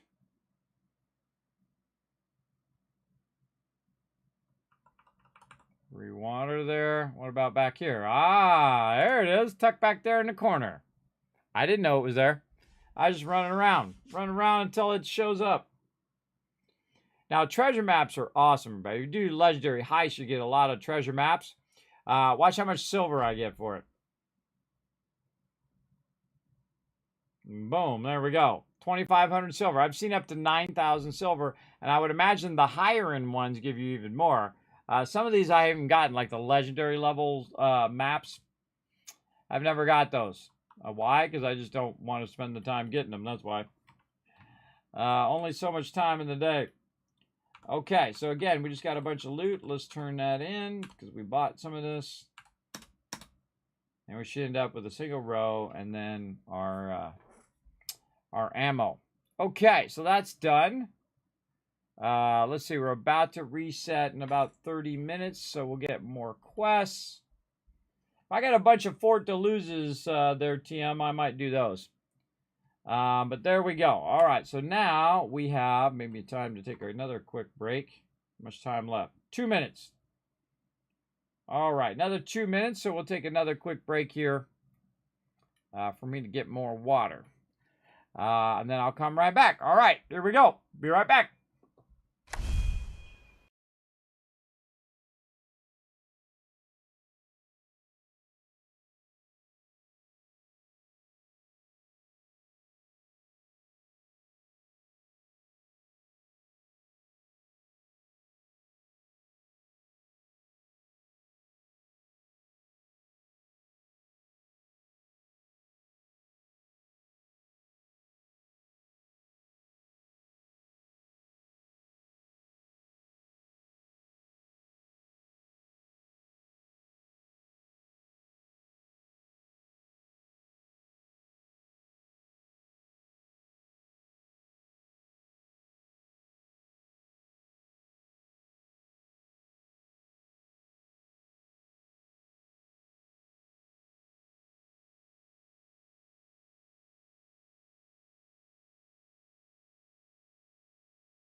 All right, now I'm back. All right. My timer's going off. It says, hey, you got new opportunities. Let's go over here. What do we got? Hostile takeover. We got a legendary heist that's kind of going away from where we want to go, but we could get it and then kind of scoop around. We've got a takeover over here that nobody's doing, so we could just go and try to take that over, but we don't need that location. We already have it. So again, when you get close to being done, when you have most of them, everybody, it actually gets harder because there's not enough of them that are hitting the ones that you want. And usually whenever they, like earlier, you saw someone went and got this one, and I could have PvP'd him over it, but I just give it to him. I just give it to him. I'll come back to it later. In fact, I could just use one of my things on it right now if I wanted to. But the thing I look for is like these ones right here. You can do these, and then if you notice, this one's in 4 minutes and 53 seconds, right? So these are the same as the other ones, right? So they're timed the same. But the ones that are not timed the same are the buyouts. The buyouts you can do and then turn right around and then do like a legendary heist, or you can do a hostile takeover separately. And again, nobody's doing this right now. Hey, yeah, let's see if TM wants to do it. Hey, TM, you want to do a legendary heist? You need that? I'm gonna try and do one of these buyouts and then a hostile takeover because I've got 2 pop that I need. Oh, okay. Well, if you, I don't know if you can see what I can see. You got a buyout. I don't see the buyout. It must be at a location I've already got. Yeah, I see a hostile takeover. That's the one I see. But yeah, if you got a buyout, then you can definitely do another one of these if you want. Or do the legendary heist, whichever. Whichever. All right. So basically, I have nothing else to do except for go and do gold raider cash from the legendary heist. And again, that's a long slog back. Or I could do this one right here, which I already own, and I could get a gold raider cash from that. Now, this one is super easy, everybody. It's super easy. It's low level. I could annihilate those guys and get it done in record time. But somebody may need it, so I kind of not do it for that reason. Because someone else may need that location, and they just haven't signed up for it yet. So I usually just opt out. Opt out of most of these. See, again, right there, Gold Raiders Cash. So I usually sign up here and see if anybody else signs up. Now, I hate it when people mooch off of me. Oh, there's $2.99 again. You see, I broke 200 on everybody. I've been really spending way too much time. I might need an intervention on this, TM. I'm totally addicted to it. I want to get all these locations. Now, also, by the way, I have gotten a lot of my locations to level 10. Fort Praxo, Mega Fort Olson, over here, Fort Premier, up here at the top, also Fort Granby. On top of putting these, it's 5, 6, 7. Some of these I've really boosted as well as I get more, and I have 11,000 on me right now. And I feel like the best time to boost them is right when they come up again. When they say, oh, well, hey, you got to fund this again. Well, hold on. Let me boost it up a couple levels, because then it's going to run for a higher level as well and have more storage. And I don't see any of these that are getting too high where I need to run peeps over and get it. I like it to let it fill up for a while, like Fort Deleuze right here, right? This one we can go in and we can say, hey, it's at 474. We don't need to use the level 12s. We just go use a level 9 because it only needs a level 4. Go pick that up right now. Boom. Off it goes. And again, this is why you want ones at level 10, level 9, level 8, I think. And you can even do level 7, 6s, and 5s if you want to. If you want to really micromanage that 100 or 200, you're trying to get it as quick as possible. But I feel like there's like a diminishing return on my time of how much time I want to spend doing that. Oh, wait, that's starting in 1 minute and 15 seconds. Anybody else joining me? No one's joining me. All right, let's try to solo it. Screw it. We'll try to solo it because we got basically nothing else to do, everybody. Nothing else to do. Now, again, I can go do events and all that other stuff, but we'll go out there and see what we can do. All right, we got lots of cannons, lots of rockets. We got our stuff here. Let's go see what we can do. Yes, only 7 left. Actually, I can dazzle you here in a second. I got to go back to my inventory. I actually have 4 World Helm leases already. So I already have 4, plus you're going to get 1 from the season, so that's 5, 6, 7. So I need 2 more. That's it. And I'm specifically not using them so that the 2 that I get, I have a wider variety of ones I can get. I have 7 that I could potentially get. And when I get when I get 2 of that 7, then I can just get all the rest. That's it. I'm done. And I had an opportunity to get 1 of them earlier too, but someone else wanted it, so I just gave it to them. No big deal. No big deal. I can always get it later. All right, let's get out in the seas. Whoa, look at these big waves out here. This is going to be fun. This is really difficult. All right, now the first thing that I do is I look for the healer guy, and he's going to have a little plus right there. Make it super obvious which one the healer is. When you're doing this solo, you definitely want to take out the healer, because otherwise it just takes longer to kill the boss. It's already going to take me time to kill the boss, and I'm going to get shot at the whole time. But what I like to do is just take a few shots at him without him even knowing I'm there. And then I'm going to go ahead and roll up on the boss and go like this. And in the beginning, everyone and their mother is going to shoot at me. And I'm just going to take a bunch of those hits by bracing through it, keep my stamina up. And there we go. Oh, what the heck? Rogue wave coming in.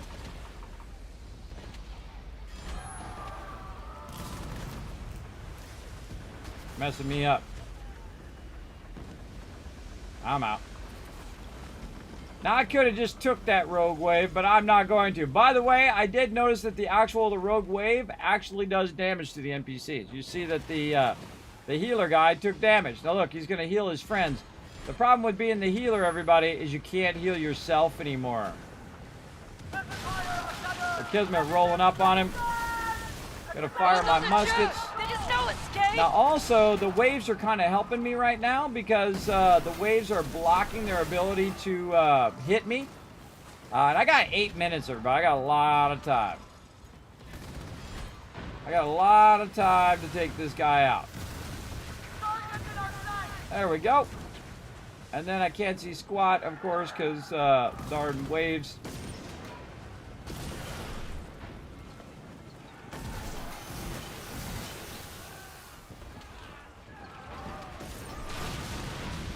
That's all she wrote for that guy. All right.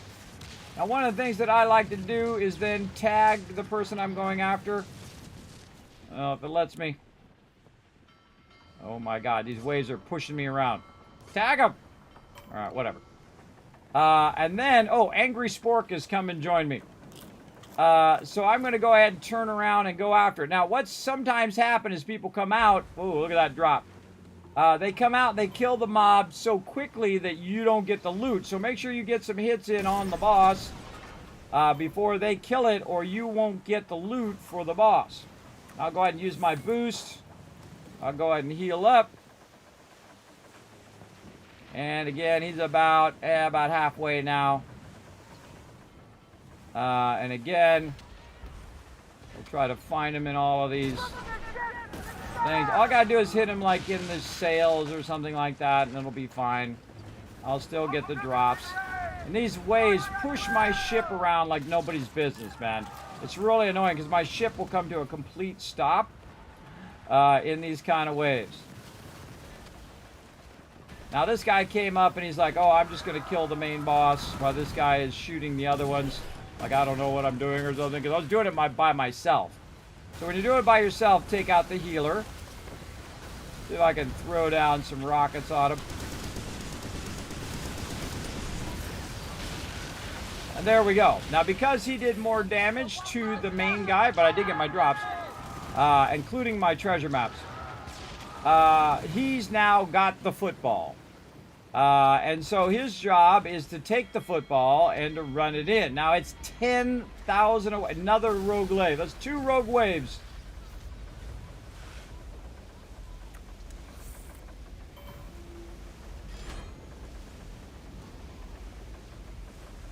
There we go.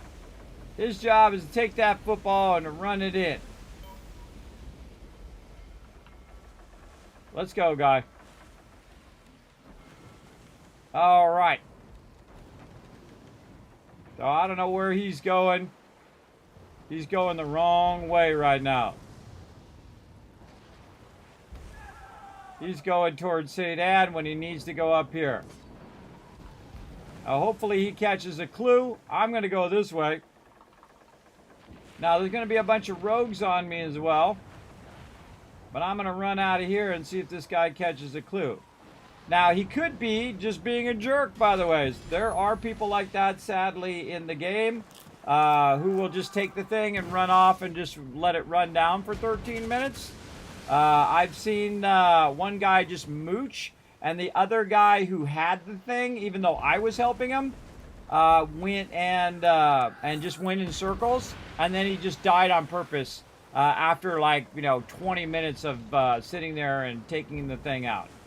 It really sucked. Wow, look at these waves. My thing is actually catching air. I think I'm going the wrong way now, too. It's turned me around. It's turned me around the wrong way. There we go. That's what happens when I talk to chat. So, I'm trying to go this way to turn this in. I think it's me going the wrong way. He's going the right way. See, I have my thing, but it pushes my ship. I'm holding it down to go that way, but it keeps pushing, the waves keep pushing it this way. And that's what happens in big waves, is that it will push it around. Now, what you want to do is you want to go through here to go up to there. Now, I don't have to be right next to him, by the way, to do this. And I usually try to stay next to the person that has the package and help them by dragging the aggro onto me. But in this case, the waves have been pushing me around so much I got turned around. So now I just have to try to get going in the right direction. Get out of these big waves. Get out of these big waves. Shield myself up. More stamina. Let's do this.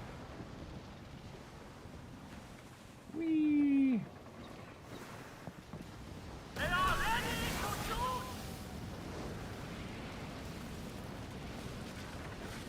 Braced right through there. My ship's still on fire, but I braced right through there. I'll just take out his sails. Now he's got to explain to his boss how he lost me. Now, of course, the seas are the seas, everybody, just like in real life. Sometimes you'll have a lot of waves, and sometimes you'll have a nice, flat, glassy surface. Now, most of the time, you don't want to do this anyway, everybody. You don't want to do this in real life either. You usually you slide along the edge of the wave. Not so where it flips over your boat, though. If the wave's coming at you, you want to go straight toward it. But if you're on it, you can nose in and go nose over as well.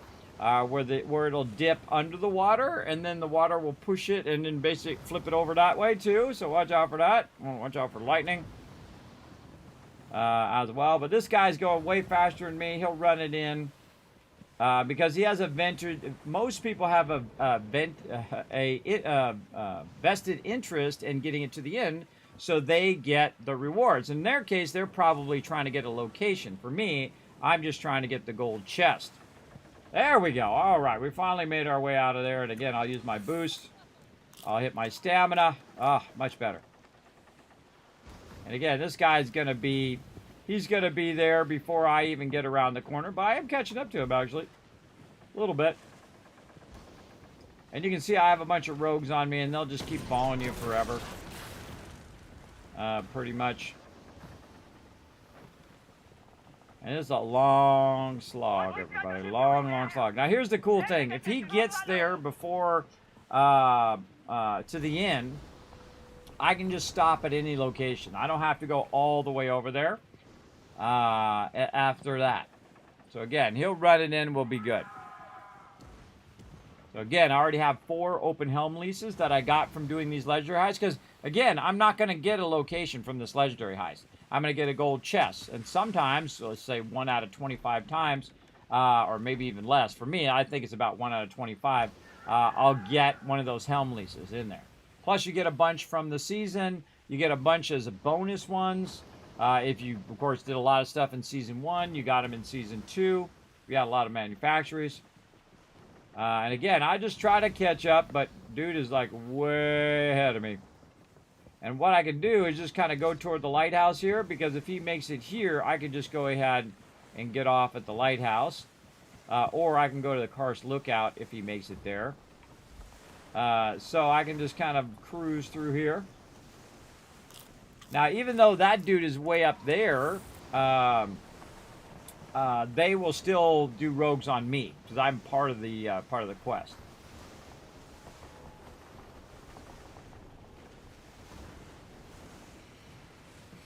And we have 8 minutes left.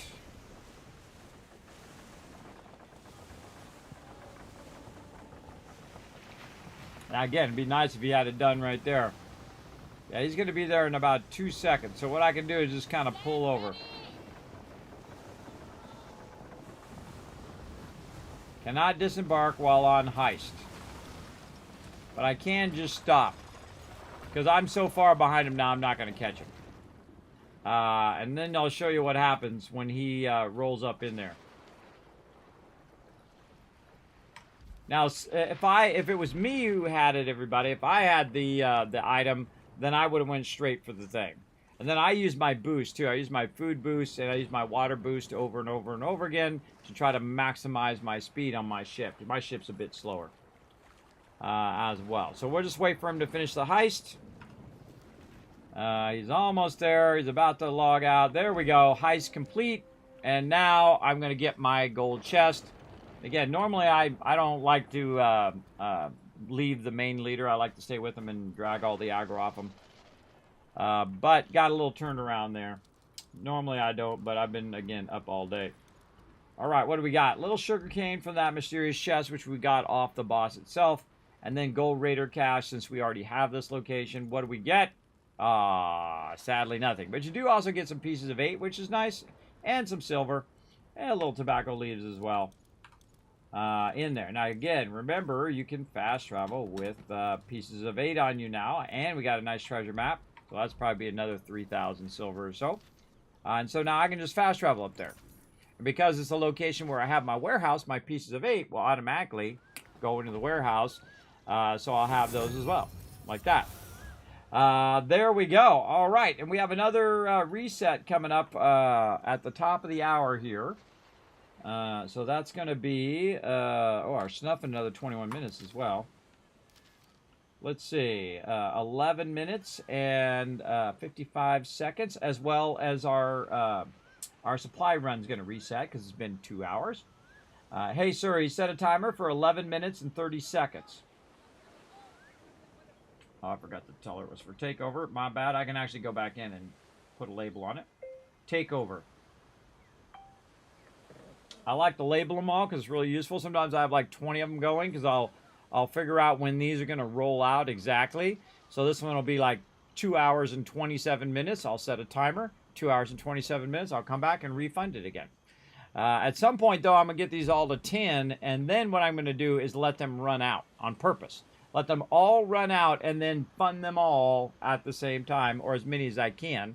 Fund every single one of them. I have 5.4 million, so I can fund a lot of them. That's for sure. So there we go.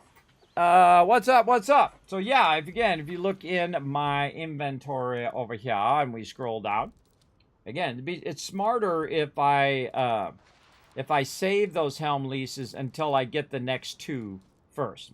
Okay? Because I know these 4 are open. I can go and get any of them, anywhere. And then I get those next 2, and then it's good. Oh, we got level 10 to fund over here. Now, again, these used to be like 70, 80,000. And you can see now they're 35,000. So they don't actually cost as much to run. And that's going to run for 2 days and an hour. So pretty sweet. Pretty sweet. Letting that run. Now, of course, with my crew, I also want to do all the other stuff. Oh, here's one that's at 420. So if we go get a level 9, boom, it's going to go pick that up and put that in my pocket. And I'll have even more than 11,000. Now's a good time, by the way, while we're waiting for that next takeover and for the reset at the top of the hour. We go take care of our mail. Let's go do that. And again, I mute all the random talking from all the NPCs. Then I got another kingpin level, put it in my cargo. I don't even know what kingpin level. I'm sure there's people out there level kingpin 100, 200, 500 who have been grinding tremendously. I'm kingpin 40, which is decent, but it ain't no 200 and it ain't no 300. But again, I don't have that much time. I'm putting a lot of time into it, but I'm not putting that much time into it. I play other games on stream and do a whole bunch of other stuff IRL, like spend 6 hours waiting for the guy to fix my TV that I don't watch. My wife and kids do, but I don't. Okay, we could probably make some more ships here at some point. Let's see. We make some more. Oh, there's a storm coming. Yes, I can make another brigantine right here. How many can I make? I can make. Oh, come on. Well, what are you doing? There we go. I can make. Wow, I can actually make a bunch. 24, 48. I can make 3 brigantines right now. We'll wait for next time and we'll make 3 more of those.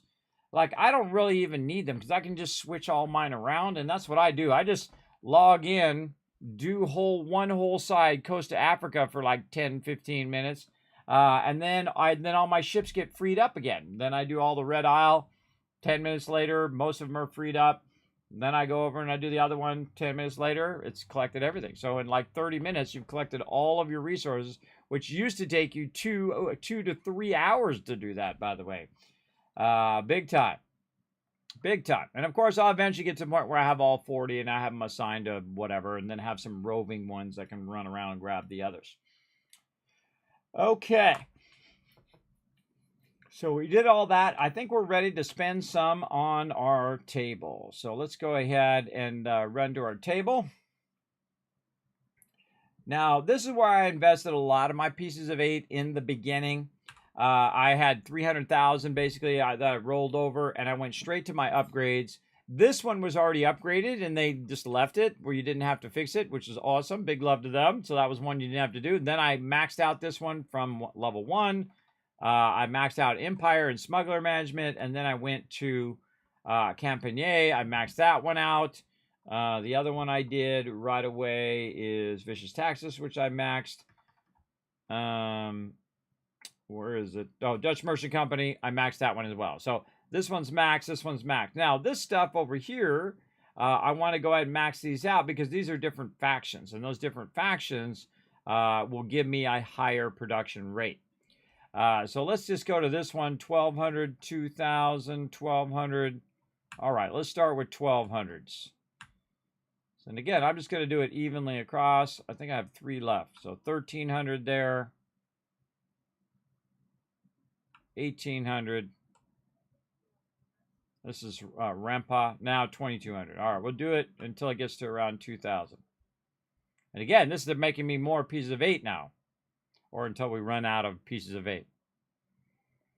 Now, this is all about time, everybody. All about the maximum use of your time. Oh, that's perfect. Look, I'm going to have 25 left. Maximum use of your time. So right there, it's going to give me more thing, but increase the run profit rate by 25% for the C people. Which is great. So now I'm earning 25% in all the ones I have of the C people. Now, I don't remember which ones I've got and which ones I don't got, but I got a lot. And I almost got all of them. So once I have all of them, then the point is to upgrade everything. So you're getting max and more. But I usually go to around 2,000, feels right about now. And then I'll have, 50,000 later, and I'll just upgrade all of those and be good. Actually, very soon I'll have that. Now, all I have to do right now is log out, because most of these are funded for a day. Like this one's 14 hours and 56 minutes, and it can hold up to 1,000. So if you take 1,000, and let's say all of it's going to hold 1,000, though I have some that are level 10s that can hold like 4,500. But let's just say all of the ones I have right now can hold 1,000, and they can. All of them are at least level 5s. So I think most of them are level 5s. So that's 69,000 every 24 hours. Yeah, that's where I'm at right now. Now you're like, well, Kismet, you don't have that much. Well, it's because it doesn't do me any good sitting right there, everybody. It doesn't do me any good sitting in the inventory. You want to build that momentum and then build it again and build it again. And so I invest and reinvest and reinvest until I get to a point where I'm like, GG's. Big time. Now, speaking of GG's, let's jump over to 76 real quick. And we got like 1 day of meat week left, so I'm just kind of, jumping in, getting some extra patterns or whatnot that I can put in my little vendor, or maybe if I get my own that I don't know, I'll go ahead and keep those. But we're going to do one more round here. And so I'm just going to jump into 76 real quick here and get ready to jump over to meat week. Now, again, if we don't get it today, then we'll be back on Tuesday night at 10 p.m. Eastern Standard Time, and we'll try again. Okay, where am I at? I'm way up here. Let's go back to my base. There we go. See, I'm already up there where meat week is. I don't like to be there when the quest starts. I like to be somewhere else, and then when the quest starts, I jump in there, and then it'll give me the quest right away. Sometimes it gets a little buggy where it doesn't give you the quest, which really sucks if you're already there. I've had it happen before. Oh, I gotta move before I end up part of my base. There we go. It's interesting that it loads the character first before it loads the actual base itself. All right, this is my mega base in 76. Now, again, we're kind of playing 2 games at once. Really, mostly Skull and Bones with a little bit of 76. Now, what I'm going to do is do some buffs here. That's going to give me more XP and all that great stuff. Right there. And then I'm going to go ahead and get in my bed. Yep, that's my bed right there. And then I'm going to let that sit in there until right about the time in which Meat Week comes up. Now, I've also got 2 minutes and 51 seconds left on this, and they're pretty much synced, everybody, because it's the top of the hour as well. And then we're in our helm office here, so we can also go stand over here. I think my snuff finished. Is that what finished? Yeah, oh no, it's still got 11 minutes. I didn't put down my rum. My rum's probably running for a very long time. So, again, at the top of the hour, because it's on an even hour, right? So it's not 9, it's 10. This is going to reset these, and it's going to reset these forts. Now, what I can do, just to make sure I don't have those forts again, is I can go ahead and grab them like that. And then keep them or cancel them next time.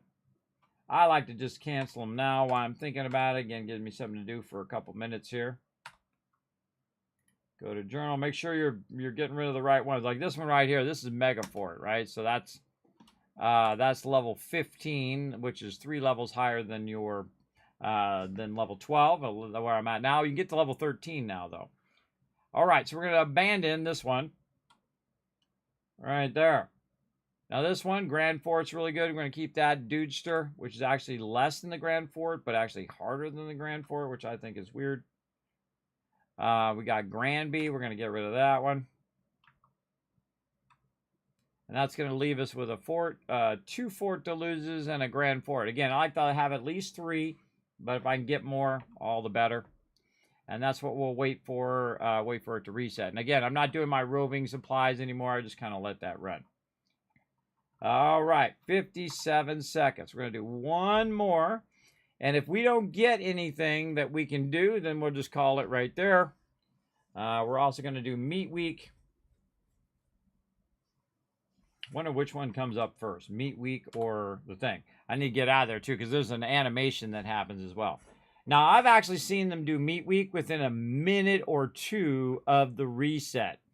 So I like to be right here, also out of the power armor on purpose, so that I can fast travel and go on one of those little drums or the little rotisserie thing as well.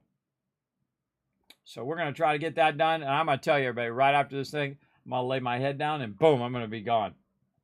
It's been a long time. I've been up for like 24 hours now. Easy. I think I'm at 30 hours right now.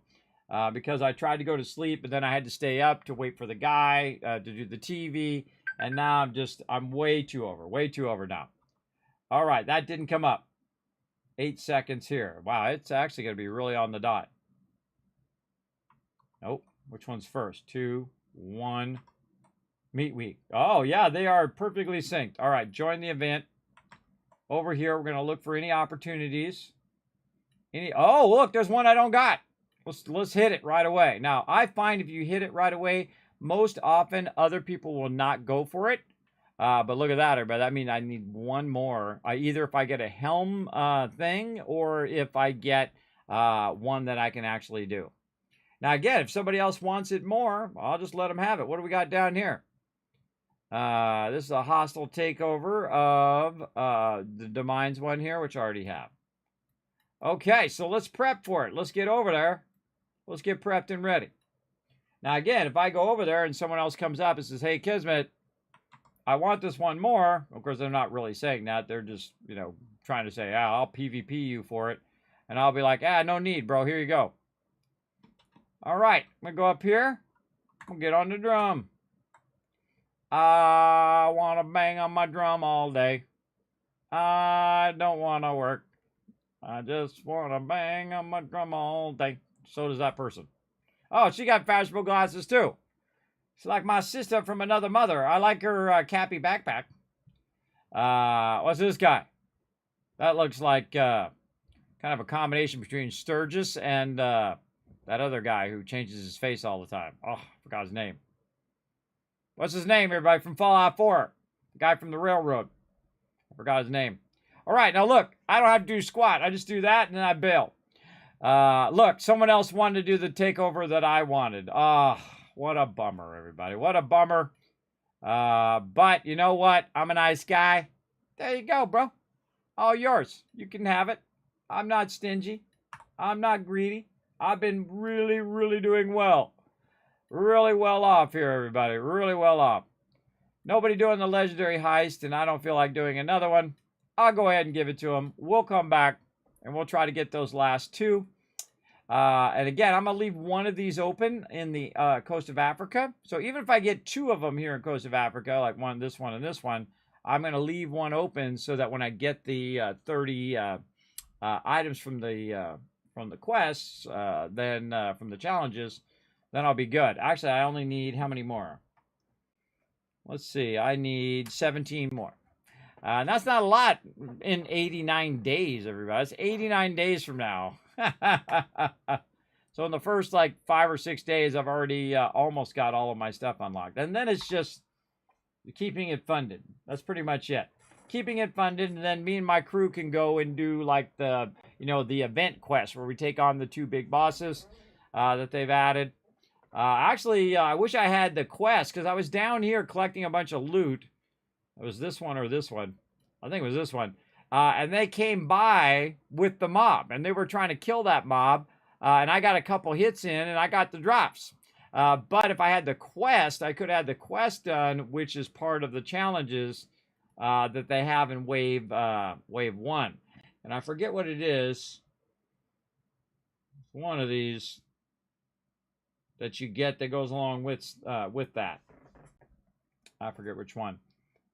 But this is Yantanara. So this is all by Yanta.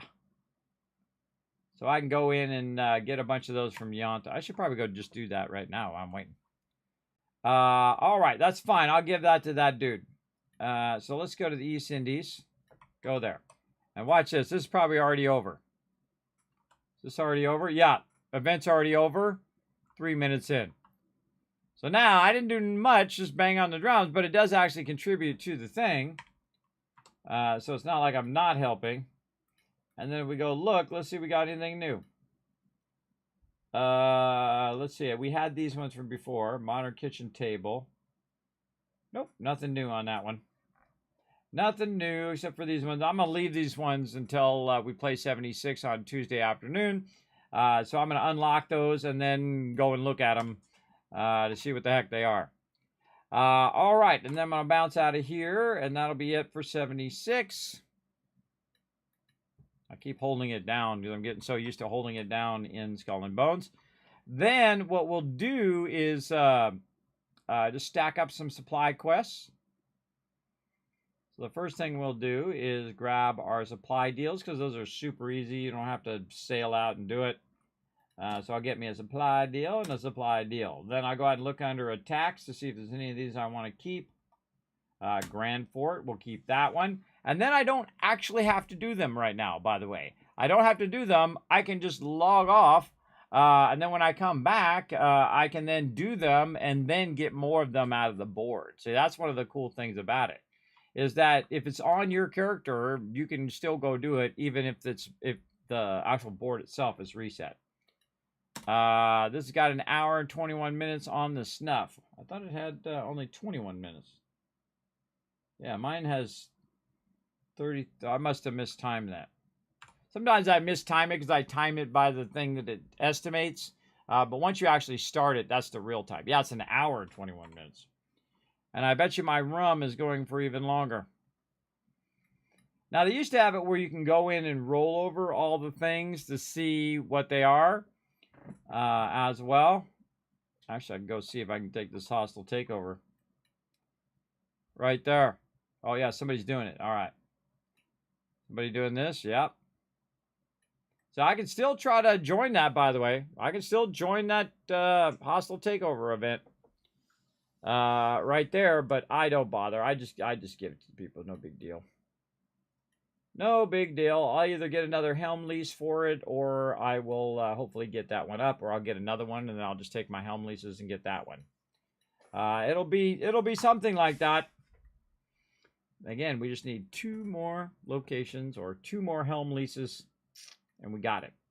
We got it on lock, and I feel like pretty much got it on lock. And that's it. That's all I need to do. I'm good. Time to head on out of here, because, man, that was like a 30-hour day, everybody. That was a long time. So last night, and then this morning, and then I couldn't sleep because I would have overslept past the guy the time he was here, because I went real late yesterday.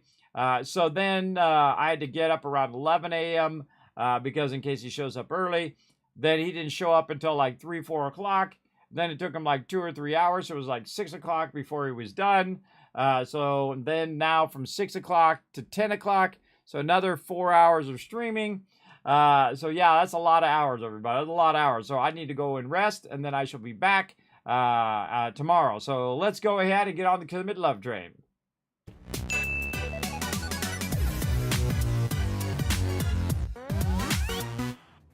Now, the cool thing about letting that run, everybody, is the fact that when I come in next time, Tuesday night, and usually I'll also queue it up in between. Like when I get up later, I'll go in and make sure all my manufacturers are funded. And if I need to switch some ships around, I'll have them go and collect it. And then I usually jump out of the game unless I can find a place that I can take over.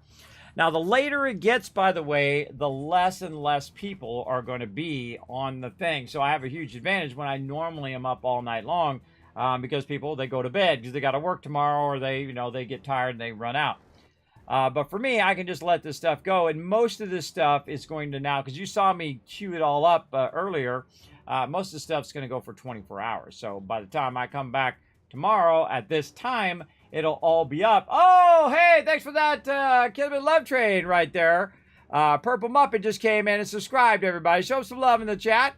Thanks for all the follows as well. Lady Heart of Nava coming in 2 hours ago. Was I AFK? I think I was AFK. Sorry I missed you all, everybody. My bad, lady. But I see you there now. Of course, I've been up for 30 hours, so I'm a little loopy, everybody. A little loopy. But I appreciate the raid. I appreciate all the love in the channel, everybody. I appreciate y'all coming in and hanging out again. Sorry, I hate missing raids like that. It's going to bug me all day long. I hate missing raids. But I appreciate it big time. So we're going to go ahead and head on out of here. We're just going to peace out. I'll go ahead and show you my schedule here. Did I update my schedule? I did not. Hold on. I gotta work my magic. Watch this magic working here. Let's see. Oh, I gotta do the thing down here. Yes, I gotta do this. Hold on. Well, let's just take care of it right now. I'm always doing a lot of things, everybody, and one of those things is working my magic over here. Right there to there.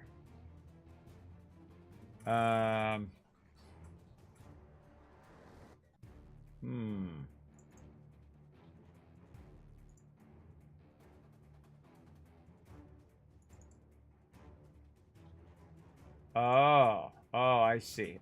Hold on, I gotta go over here. Oh, Hold on.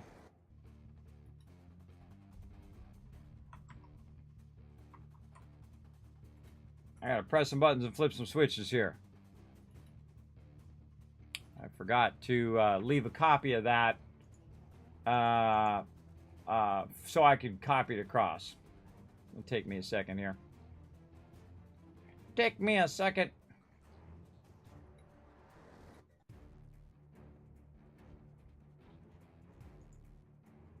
There we go. Copy that across. Press all the buttons, flip all the switches.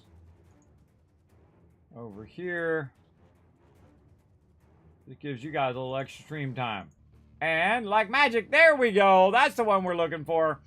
Again, this is my updated schedule for this week. Right over here, we were gonna try Fallout 4 Next Gen, but IRL getting in the way of both of those. But I will be back Tuesday, 3 p.m. Eastern Standard Time, and then Wednesday at 4, and Thursday at 3 for Fallout 76. Also, we got a Learn to Play coming up, potentially on Thursday after Fallout 76, called Astromedica. That's a pretty cool looking game. Appreciate them sending a code to me to sponsor the channel. Check it out. And then, of course, Tuesday, Wednesday, Thursday at 10 p.m. Eastern Standard Time, we're going to be back all night long working on some Skull and Bones. And then Friday, of course, some more eco. Hopefully, we can get our eco done. Because I feel like we're getting real close, everybody. Real close to that 7 Days to Die. And the second that sucker drops, we're going to be all obsessed with that as well.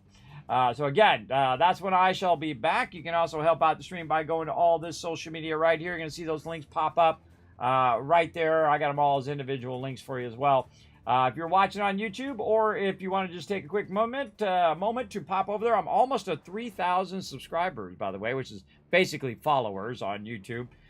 So pop on over to youtube.com/KismetBP and hit that subscribe button. Follow me over there. Pop on to twitter.com/KismetBP. Hit the follow button over there and retweet and do all that stuff. Actually, how did our retweets do? Man, I was so out of it today. I didn't even check the retweets. Hold on, let me go check it. How'd we do? Oh, we crushed it. All right. Well, you know what? I'm going to triple up those caps because I forgot. There we go. Let's triple them up. So you guys are walking away with a bunch of caps there for crushing those retweets. I appreciate that. You can also check out the Discord, check out the website, and especially check out patreon.com/Kismet, the single greatest place to help support the stream, because it actually does give more to the creator than Twitch does. Twitch, what it does is takes half of subs. So if it's like $5, the creator gets $2.50. So it's very difficult to keep a stream going when they're taking the bulk of the thing. I think what they should do is say, hey, if you encode it yourself, then we'll give you 70/30. I think that's what they should do, because it'll save them on encoding, and then make it on the streamer side to encode it at different codecs and different levels. I would totally do it because it would totally be worth it. Of course, it'd be even nicer if it was 80/20.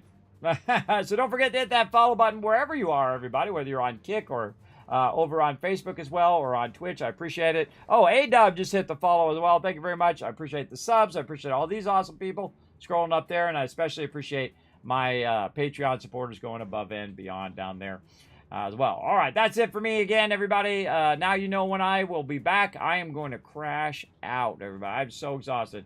So exhausted, but man, what a fun day. Super fun day. Now let me go ahead and give you guys some more Kiss Caps for future giveaways and things of that nature. Right over here, we're going to stack you guys up with 5,000 more. You know what? Let's give you another bonus 1,000 for just being awesome. How about that? Bam, there you go. All right, that's it for me. Gonna rest up. We'll see you guys again Tuesday at 3 p.m. Eastern Standard Time. And, of course, when we come back, that's all going to be completely filled up, everybody. Then we're going to run and get 10,000, 20,000, who knows how much pieces of 8, and then use that to upgrade our stuff even more. It's going to be fun. We'll see you then. Bye, everybody.